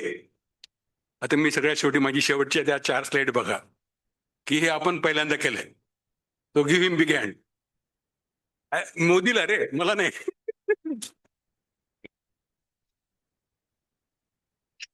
So addressing algorithm bias, so technical and policy solution, so we need to have bias auditing, diverse development teams, fairness metrics, So we need to address bias and inequality. So diverse training data, all of us, research programs, federated learning. आता कुठलीही system जेव्हा आपण develop करतो, त्याच input आणि output मध्ये programme. त्या programme मध्ये काय असतं ते कोणालाच माहित नसतं. अक्षरशः कोणालाच माहित नसतं. That is called black box. म्हणजे इतकं कॉम्प्लिकेटेड असतं की ते डेव्हलप करणारे 1000 लोक असतात. 1000. आता माझा मुलगा एनविडिया नावाच्या कंपनीत अमेरिकेत आहे. त्याला मी विचारलं तू यातलं काय केलं? तो म्हणला मी एवढं केलं. आणि हे एवढं असतं. त्यामुळे त्या यापासून त्यापर्यंत त्याचं त्यालाच माहित नसतं. म्हणजे प्रॉब्लेम लक्षात आला का की मध्ये नुसता ब्लॅक बॉक्सच आहे आणि कोणी कोणाला समजावून सांगत नाही. समजावून सांगत म्हणजे माहितच नाही समजावून काय सांगायचं. तो input data, AI processing, output dissection म्हणजे decision. So there is a black box. So medical professional cannot verify AI logic. It's a logic. Patients cannot give truly informed consent because they don't know. Bias is there and legal accountability is there. Now that's why the law is coming. It's called explainable AI, making black boxes transparent. So visualization tools, confidence scores, feature importance, and human in loop. या सगळ्याच्यामध्ये there has to be human in loop. So technical safeguards, comprehension logging, real-time monitoring, regular audits, incident response, and version controls. त्यामुळं any system coming, there has to be pre-market review, good machine learning, post-market monitoring, and adaptive response. Okay? आता मी जास्त तुम्हाला detail सांगत नाही कारण आता याच्या पुढचं फार टेक्निकल आहे. आता हे याच्या पलीकडे जास्त काय होतं, the best thing that is happening and worst thing is in imaging. Imaging, because on those imaging we are diagnosing. आणि that whole thing is gigo, garbage in, garbage out. आणि त्या गार्बेज इन मध्ये जे काय गार्बेज आहे ते डाटावर आहे. आणि त्या डाटामध्ये कुठेतरी बारीक चूक असली तोपर्यंत ते माणूस तो म्हणतो त्याला there is no hope. And then he goes into depression. मग लक्षात येते की कुठलं तरी हे चुकलं. So anyway, I'm not going to say much detail, but then all these are limitations of imaging. Okay? So what are things that we can do is consent framework, काय consent घ्यायला पाहिजे, transparent disclosure, granular control, and all these things to happen.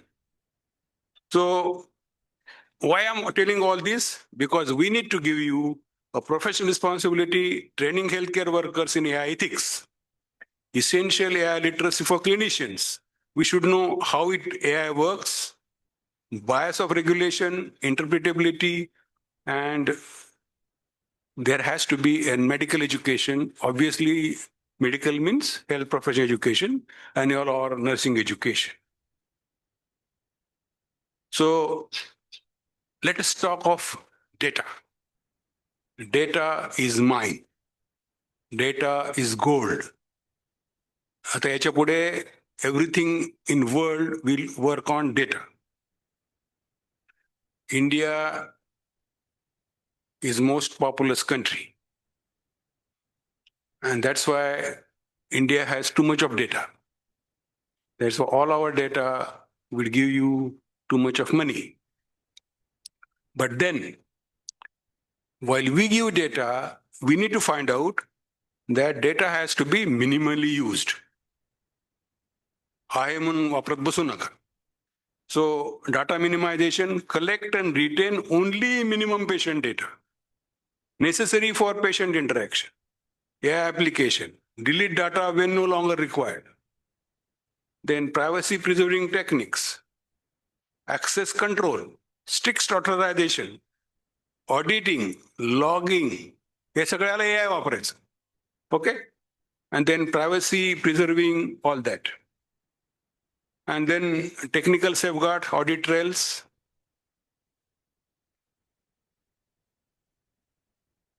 Ata, the next thing that is happening is deep fake technology. तुम्हाला the deep fake माहीतच असेल. मी त्याच्यावर फारसं बोलत नाही कारण ते आउटसाइड हे आहे. Because now the deep fake technology is taking too much of toil in data, and especially in medical insurance. They might copy your data and use somewhere, or might manipulate, might destroy. So all healthcare data has to be used and put in multiple sites with blockchain technology. Okay? So what is required now, coming back to our original thing, is creating an ethical AI healthcare future. So for healthcare leaders, establish AI ethics committee, invest in bias auditing, prioritize transparency and competitive secrecy. For policymakers, develop adaptive regulation that protect patients without stifling innovations, update liability framework for algorithmic medicine. For technologies, design AI systems with ethics built in from conception. Everywhere ethics. Prioritize explainability and fairness. For patients, demand transparency about AI involvement in your care. Exercise your rights to understand and control your health. Okay?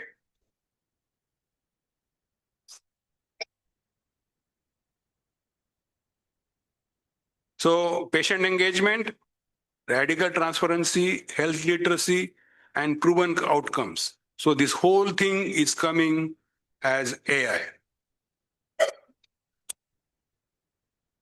So from ethics of AI, we should travel to ethical AI.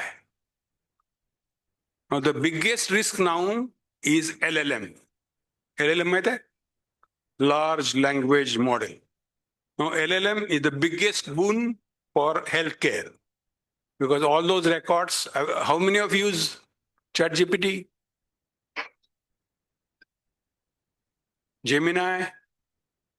It's the biggest boon. Now LLM generates factually incorrect information sometimes, giving hallucinations and inventing non-existent drug interaction for misstating medical guidelines. It can have invisible interference and guidance. So this is another thing coming. So we should have another ethics for LLM, transparency requirements, mandatory human oversights. So in conclusion, the path forward, call for responsible innovations, and goal is not merely to build powerful AI, but a trustworthy AI. So ethical guidelines, transparency, accountability, fairness, privacy, and security. So ethical, regulation, privacy, mitigation, transparency, relevance, with all these things, it should become legal. Okay? So do you need laws to govern AI? Do you need? Yes. Yes. So laws are essential to govern AI, ensuring patient safety, accountability, liability, data privacy, preventing bias and discrimination, transparency, and ethical use of AI.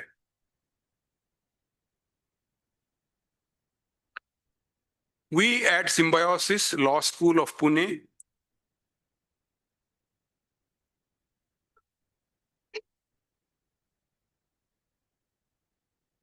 we were appointed by Government of India, Minister of Education, in collaboration with University of Stockholm and Milan with an international body, having a legal and ethical framework for use of AI in healthcare to create law. And we wanted all the laws across the globe to be studied. WHO, EU, OECD, say these are all laws. Niti Aayog, ICMR are beautiful guidelines of AI. Then AMA, European Commission, and then IEEE. Mali sir, me IEEE है ना, त्याचा मी senior member आहे. Then we were having an ethically aligned design, providing focus on human being, addressing ethical concern. Then AI ethical lab. And what we have done at Government of India, so we have created an Indian law and we have given input to Government of India and AI in legal interpretation, ethical stakes, including challenges for LLM, bias in legal data, giving say accountability and sovereignty, mitigation. आता मी काय detail जात नाही, हे legal आहे आणि हे फक्त माळी सरांसाठी म्हणून मी दाखवतोय. आणि 14 नोव्हेंबरला हा लॉ आला आता 4 दिवसापूर्वी. This is called digital personal data protection act, which encompasses all laws across the globe. It's one of the beautiful act which takes care of everything. I want all of you to go through. The framework establishes rules for collecting, processing, and protecting digital personal data, focusing on citizen rights, lawful data using SARL, simple, accessible, rational, and actionable data. Key aspects include content, data security, data principal right, and data breach. Google kara सापडेल. So these are the 3 frameworks. DPDPA 2023, DPDP Rule 2025, and SARL approach. So what are the principles? Consent and transparency. Data processing is based on informed consent and entities must be transparent and about data use. Purpose limitation. Data must be collected for specific and lawful purpose, cannot be used for anything else. Data minimization, data security, data breach notification, mandatory data retention, and rules of responsibility. I think this is the beautiful act where we have given input and it will again get modified. So I think give Modi a big hand again.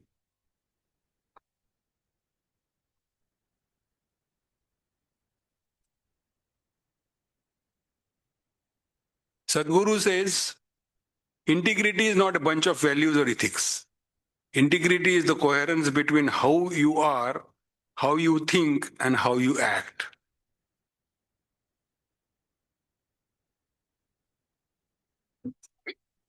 मैं अकेला ही जा रहा था जानिबे मंजिल मगर लोग आते गए और कारवां बनता गया. Thank you.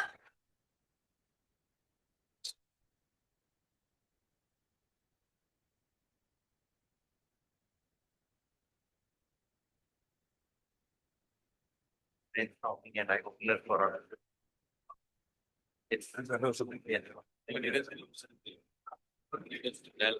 Sir, ये session सच में कारवां था या because I could see that all the delegates who were sitting over here were all hooked up and they were not distracted enough to go away from the session. So I feel that it's a karwa for the day and for the national conference. Sir has justified very elucidately about what he means to convey a message to all of us that in one word I can say that is AI ethics to ethical AI. So the concept to practice, it has to come into action, that is through the law or the law which is recently passed by government of India. So sir has highlighted with all the practical case studies and his great involvement into initiation of AI in India. And he's a great resource for all of us in future if we are having any plan of doing some research or any inculcation of action related to AI and our nursing profession. And at the outset, sir has also eminently highlighted how nurses are important in healthcare and how they are supposed to be bound with the AI responsibility and ethical responsibility which needs to be carried out in delivering the nursing actions. Yes, thank you so much, sir, once again for enlightening this session.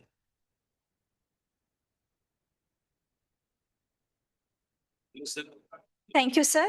I request Dr. Suresh Kumar Ray, Principal, to felicitate Dr. Arun Chamkar, former Vice Chancellor, MHS Nasik, Maharashtra.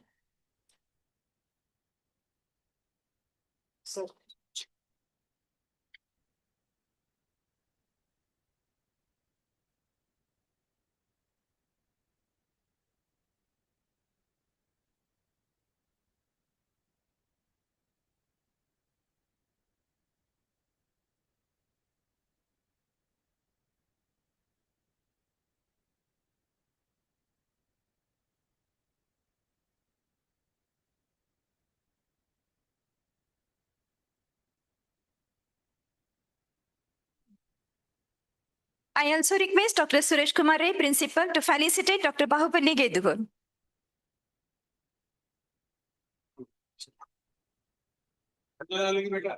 Yes.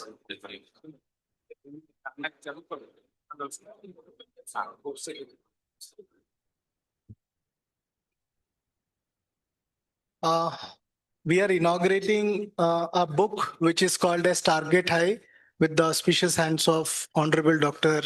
Mari sir. Sir, I'll request Mari sir to please come forward and release the book.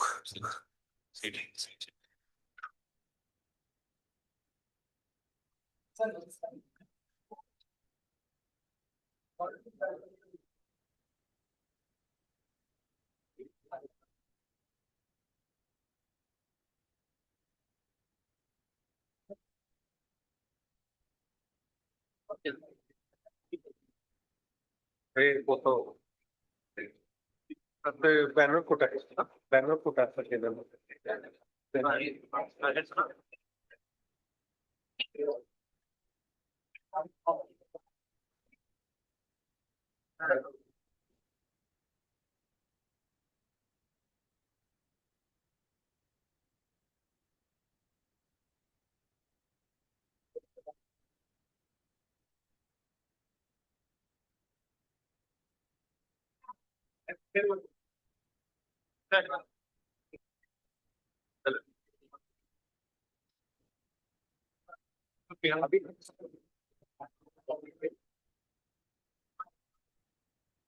Thank you so much, delegates. You are patiently listening the sessions. Still the sessions are ongoing.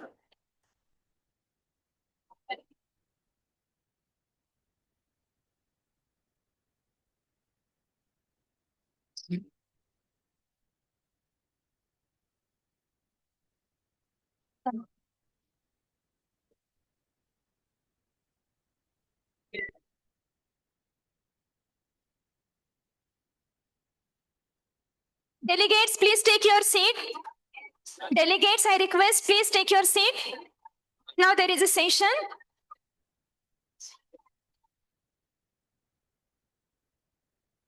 Now,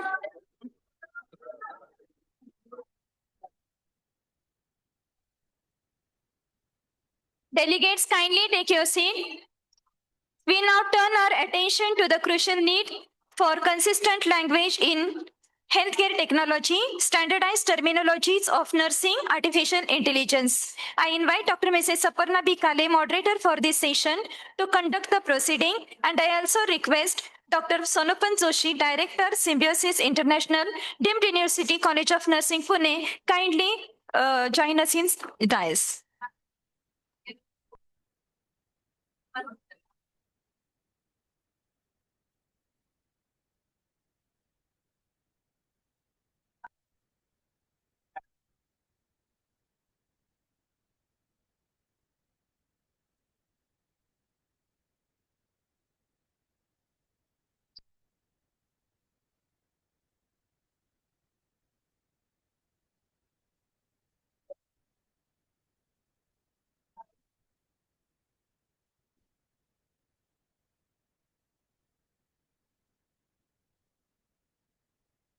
Good afternoon to all. Moving towards the next session. Here, I take the opportunity to welcome our eminent today's speaker, Dr. Sonopan G. Joshi. Sir is a director and professor of Symbiosis College of Nursing, Lavara, Pune. He is presently affiliated as a director and professor of Symbiosis College of Nursing, and he is also a BOS member of Bharati Vidyapeeth deemed to be University, Pune. It is a proud for us, sir. Sir has completed his MSc in disaster mitigation from Sikkim Manipal University, New Delhi, and also perceived a first class. He has completed MSc Nursing in Community Health Nursing, Bharati Vidyapeeth deemed to be University, Pune from India, and it is from 2004 to 2006 with first class and distinction as a first rank in research dissertation. Also, he has completed his PhD from Tilak Maharashtra University, Pune, India from 2009 to 2012. He also as a recipient of appreciation of award as a nurse researcher by TNAI Pune City 2020. Sir is really having an extensive experience and many achievements are there, but still the vital highlights are here. He has been completed his all in nursing profession experience is with 25 years for undergraduate, 6 years, postgraduate, 19 years, and also accredited various certified courses. So he is a specialist instructor in first aid from the Bombay City Ambulance Corporate Government of Maharashtra in 1998, and he has also received a gold medal for that. He is also certified infection prevention and control nurse in 2016. He has pursued this certificate. Certified as a NAC assessor also, and he has conducted 3 assessments. He also has received a research grant award from Symbiosis International University, and he has been achieved with a 1,50,000 for this grant. And it was in 2016 and in 2021 also. Sir has also published 3 patents, 49 research articles, and 10 paper presentations. Sir has also book published in 2012 as a disaster management for healthcare professionals.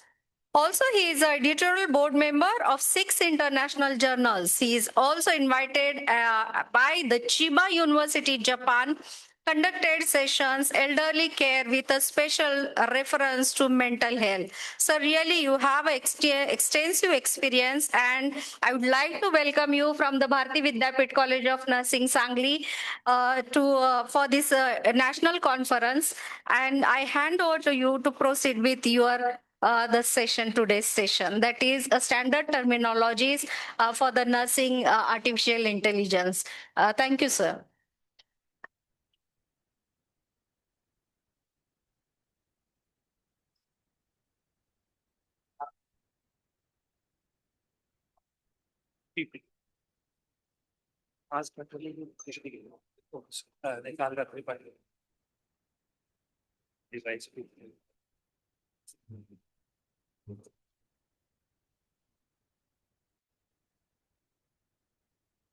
I request delegates, please don't leave this auditorium. Still sessions are ongoing. It's a kind and humble request to all of you.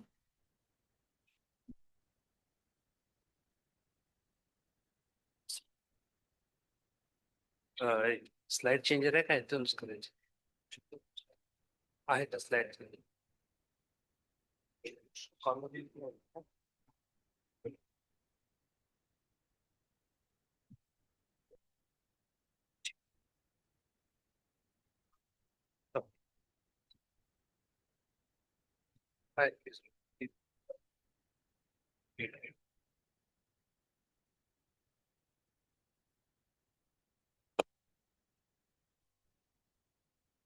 Good afternoon, one and all. So I know that this is a lunchtime and I'm standing in between you and your lunch. So, but I will try to finish within very small duration. And it will be very interesting because the conference theme is on AI. So what it for the nursing? So while doing my introduction, they said there are patents, and my patents are on AI itself. So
a time, many patients can be monitored. Earlier, we used to have in the ICU, there were the ECG machines and monitors and which is attached to the patient.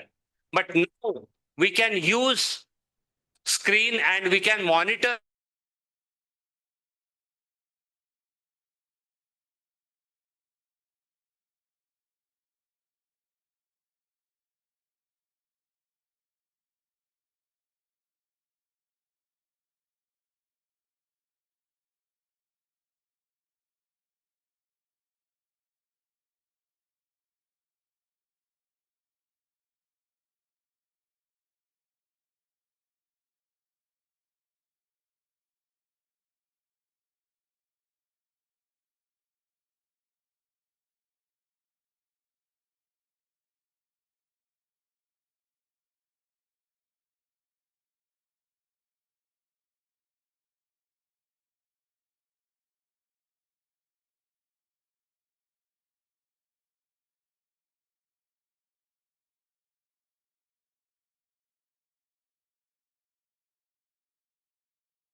in the nursing records. Because everywhere, so if one nurse is writing one notes, that similar thing has to be written by the another nurse. Understand? So that if it is fed into the computer or in the AI software, so that will be fetched. Understand? So for that matter, consistency is very important. Then support AI models to identify the patterns. So for example, disease pattern. So I will give you one example. If suppose you wanted to feed the data regarding the diabetes, the symptoms of the diabetes. Understand? And see, diabetes patients are right from age 30 to even 70 years. Understand? If you feed the data of the 30-year-old, which is not coherence with the data of the 60-year-old person. Understand? So that AI will not understand. This is the data of the 30-year-old person or 60-year-old person unless you feed that data particularly. Understand? For that matter, identify the pattern. So we have to limit or narrow down the data. Understand? So that you will get a good decision. Third is the greater coherence. So it should be with alliance with the relevant data we have to feed. And then reduce ambiguity and documentation error. Understand? So I told you that if you will write PAIN instead of PAIN, if you write PN, so that will be the wrong interpretation will be done by the AI. So we have to understand, see, AI is a machine. It is a machine. It is some computers. Understand, the computer gives the decision based on your input only. Understand, they will not use, see now sir has told that there is a imaging interpretation. So how they are using the imaging? They are feeding the thousands of images. So the thousand of images, when it is fed to the computer, they will, for example, if suppose the chest X-rays of the tuberculosis patient, they will set a pattern in the computer. And when you ask some questions to the AI, then they will give the answer based on that 1,000 plates, which is fed to the computer. Understand? So that they will use the patterns. Understand? And based on that, the decision is given. If you are feeding the wrong data, then the decision also will be wrong. So that we have to take care. So what it do?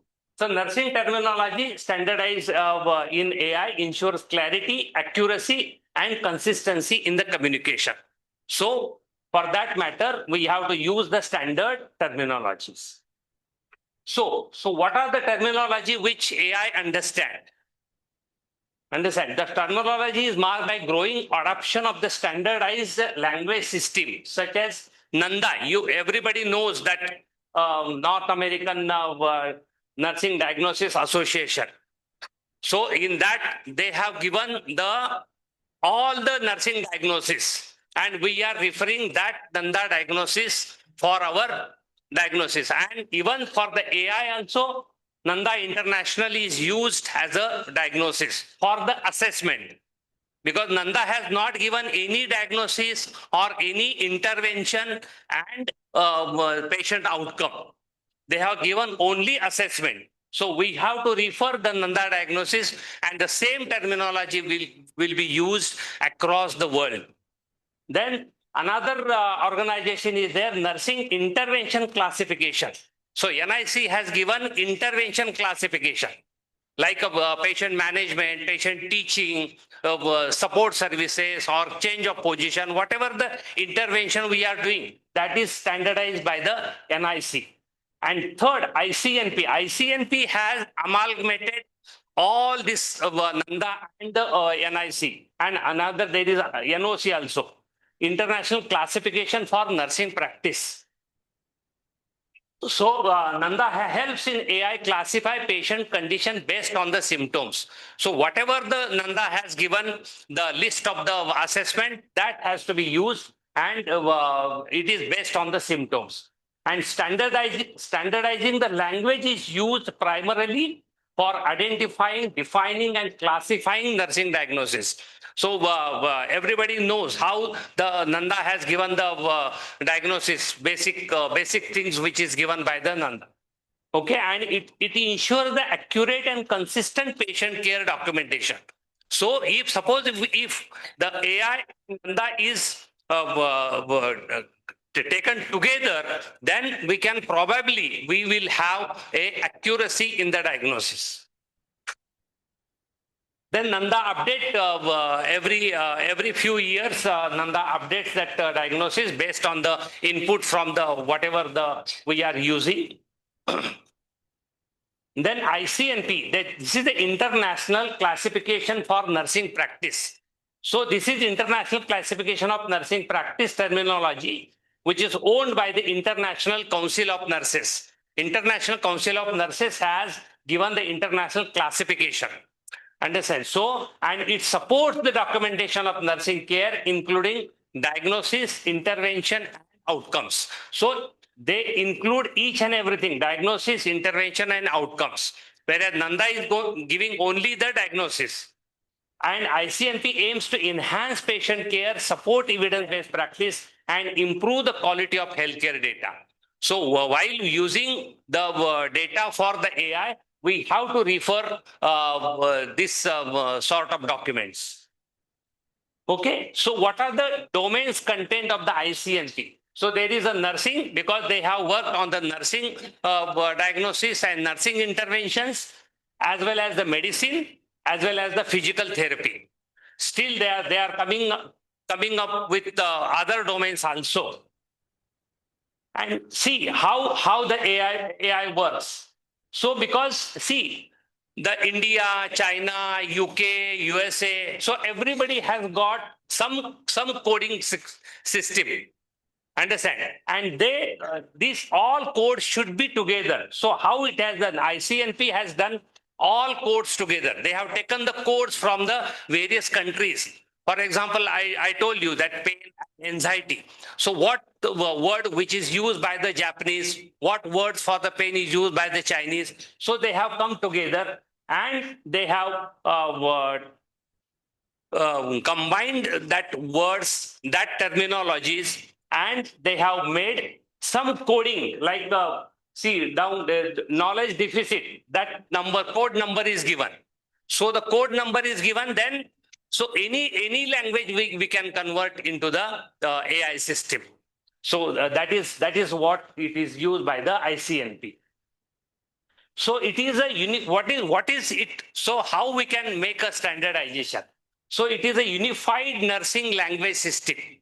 It is a, because see, the nurse who is working in India or nurse working in the other countries, so should be talking same language. So unified language has to be there. And it helps AI interpret nurse actions and patient responses. So if we use the same language, same words, same images, same photographs, so then probably the AI will catch that and they will give the better interpretation. Okay, so it is used in the NLP models to auto code nursing notes. So nursing notes is made the auto code. Then it is a compositional terminology that allows new vocabulary development, accommodate existing vocabularies, and identify relationship among concept and vocabularies. So that is what the ICNP does. Okay, so and they update regularly by the input given by the some standard organizations. And it involves fees, and so that we have to take the subscription so that we can use this ICNP terminology. So the NIC is the Nursing Intervention Classification, which is a comprehensive, research-based and standardized classification of intervention that nurses perform. Means whatever the intervention we are doing for the patient. So that list of the intervention, how the Nanda has given the diagnosis, in the same way, the NIC has also given the, according to the diagnosis, they have given the intervention. And intervention, any treatment based upon the clinical judgment and knowledge that nurse performs to enhance patient care outcomes. So according to that principle, the NIC has classified the interventions. Okay, then what is the usefulness of the NIC? For the clinical documentation, communication of care across the settings, integration of data across the system and setting, effectiveness research, productivity measurement, competency evaluation, and reimbursement and curricular design. For that matter, NIC is very important. So in the NIC, they have used 7 domains, 30 classes, and 614 interventions they have used. Still they are working. It will come again. It will not be sufficient because nursing is very vast, diverse, and varied. So the intervention has to be in the thousands. So they are working continuously on this.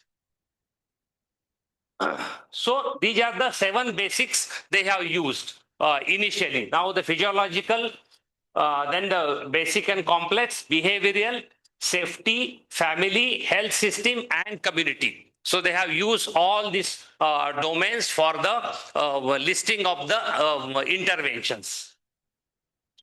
Then another organization is the NOC, Nursing Outcome Classification. It is as similar as the NIC. Means they have given even the outcome classification, means how you can measure the outcome of the patient based on the assessment, intervention, and this decision making. This nursing outcome classification is classification system which describes the patient outcome sensitive to nursing intervention.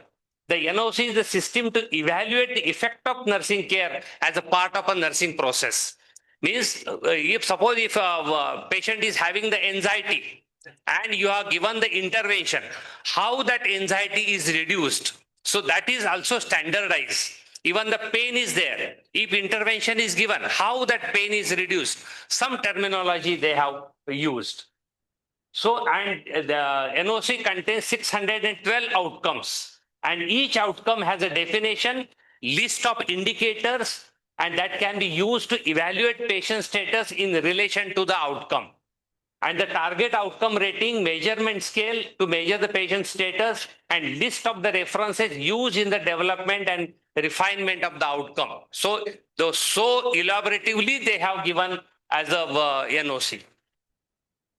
Okay, then they have used the 5-point Likert scale for the all outcomes and indicators.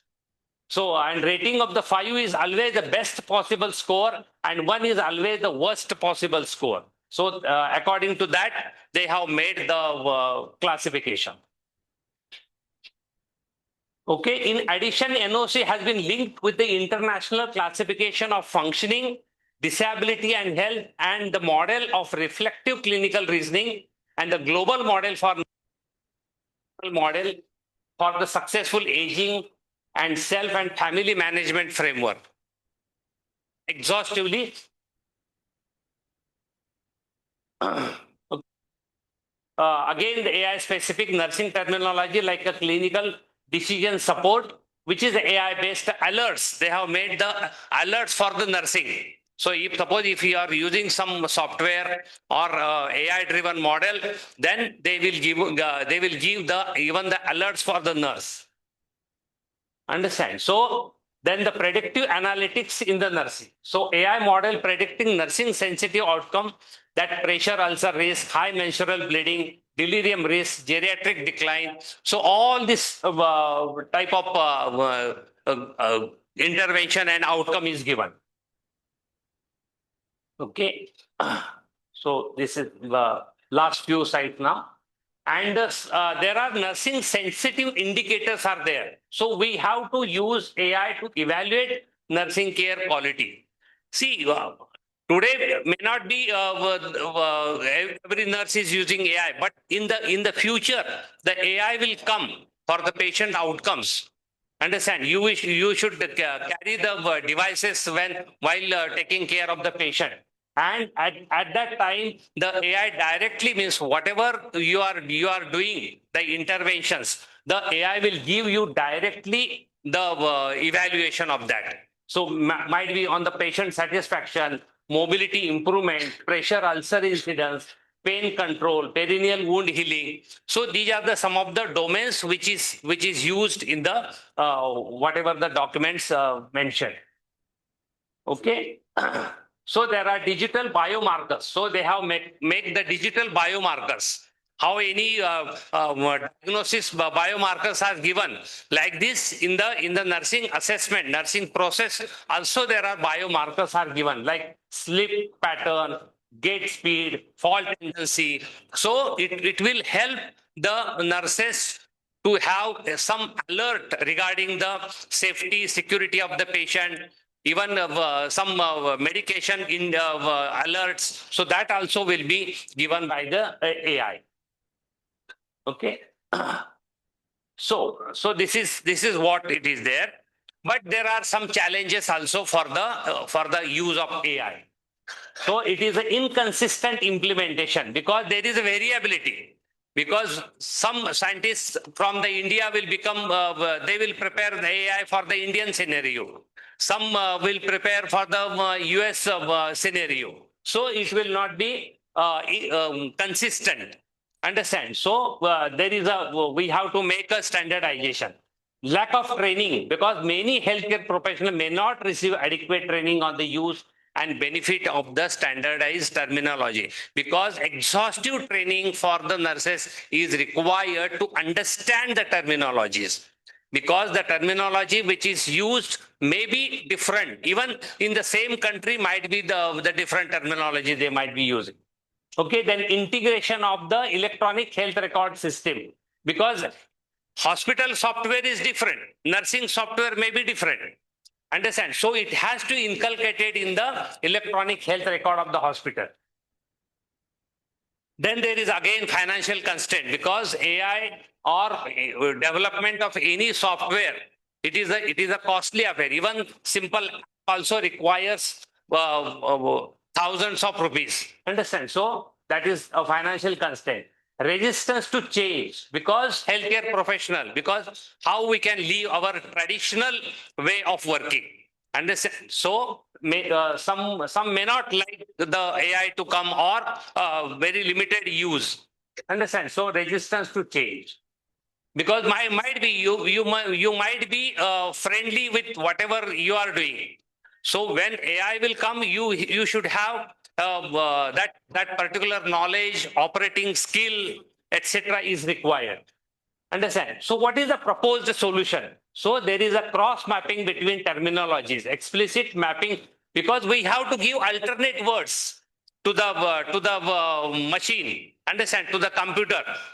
If suppose if any pain is there, so what sort of pain? Another alternative words is there, dard hai, and whatever it is. So that has to be done.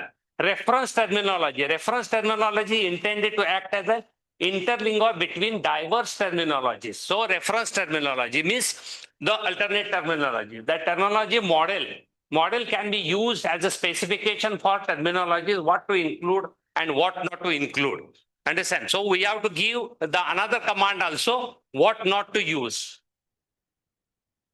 So benefit of standardization, consistency in the care plan, accurate documentation and record keeping. Then efficiency in the healthcare delivery, it will reduce error. Accuracy will be there, because see, you must have seen the DOSI bed. Have you seen anybody or heard DOSI beds? Now it has come, the beds with AI. So that DASI is a one plate which is kept under the bed of the patient, and all will be monitored, because earlier we used to attach the cord to the patients. Now there is a monitor. In the monitor also we have to tie the cords. But now this DOSI has come with no cords. It is a cordless. We have to just keep the special bed is prepared, which can catch the sensors, and we can keep the underneath the bed, and all the monitors, you will get all these parameters, right from the vital parameters. But so when such a AI device comes, then we have to ask for the validity, whether it is valid, whether it is accurate, whether data is provided very accurately, and large amount of data has to be fed to preparation of the AI. That is the drawback of this AI, because if suppose if you are prepared any software or any AI model, and if you have fed only 100, 200 data, so that may not be accurate. We have to provide the thousands of patients' data to the machine. Understand? So we can, for the reduction of the error, that has to be there. Then easier data collection and analysis. What is the facilitation of the research and education? So research, see, multiple research has to be carried out in relation to the AI. Understand? So when there are multiple research papers and multiple data-driven evidences, then only we can have the easier data collection analysis. And it is a better training and curriculum development. So it provides the common language for the educational material and training programs, ensuring the nursing student and professionals are well prepared and knowledgeable. So it has to be inculcated in the AI. Now, in the BSc nursing curriculum, we have included that health informatics, but it is not enough. So we have to inculcate the more exhaustive AI. Then only it is possible. So strategies for implementation, collaboration, and consensus building, involvement of the stakeholder, all IT professional, engineering professionals has to be taken together, and then we have to make, because we have to give the data. We are not the engineers to prepare the any AI or any software. We have to collaborate with the IT professionals or engineering professionals, and then only we can have. Understand? So in our university, we are now preparing some softwares with the help of engineers. We are just clicking the photos of the anxiety or depressed patients, and based on that, the AI will give us a interpretation whether that particular person is having any stress or any inclination to the suicide. Understand? So prevention of the suicide is the domain. So on that domain we are working. Okay, so education and training is important. Thank you.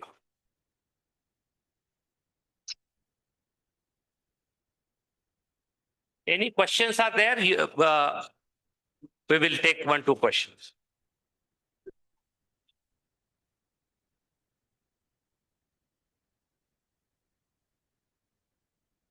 Thank you so much, sir. Really, sir has given a wonderful and extensive knowledge, because he has discussed that how the advances in AI is there with the layer 3, that perception, cognitive and decision making is very, very important. As well, he has discussed about the benefits, how it is benefited to the nurses to improve the quality care. The sir has also discussed about the various terminologies that it has to be uploaded into the system, and the nurse has to understand that. Those are the NANDA for the diagnosis, NIC for intervention, ICNP for nursing practice, and NOC to know the outcome. So you have also explained about the versions which has been used, and how each the terminology in detail and how it will work, and really how you said that we as a nurse should know before ahead that all whatever the technologies are coming. Though we have a diverse language into the regions, various regions we have in our India, but the nursing has a one language, and that one language has to be uploaded, and then only we can practice into the clinical area. Sir, your today's session really helped us to understand the AI terminologies, how it is needed to be understood, and hope we all take the opportunity to get the trainings, and the trainings has to be given to the staff nurses as well as the students to understand this system. Thank you so much, sir, and we will definitely looking towards this upcoming the challenges. Thank you so much, sir.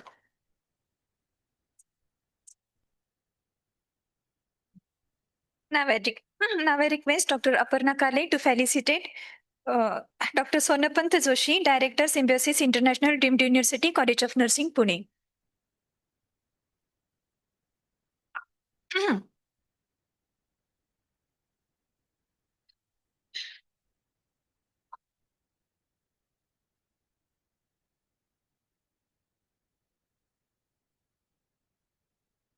Now I request Mrs. Shaila Matthew to felicitate moderator felicitation.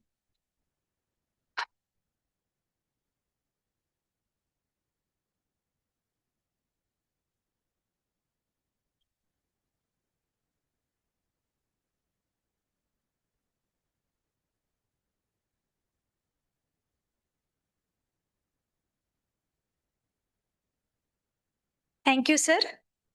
I must say thanks to delegates for your passionately you have attended these all our sessions. Thank you so much. Now we have the lunch break, and please note the lunch break is only 30 minutes, and there is one announcement for the scientific paper presentation will be conducted in College of Nursing. So kindly those who are having the presenting the paper, so presenters, please attend your scientific presentations in the College of Nursing after your lunch break. Thank you.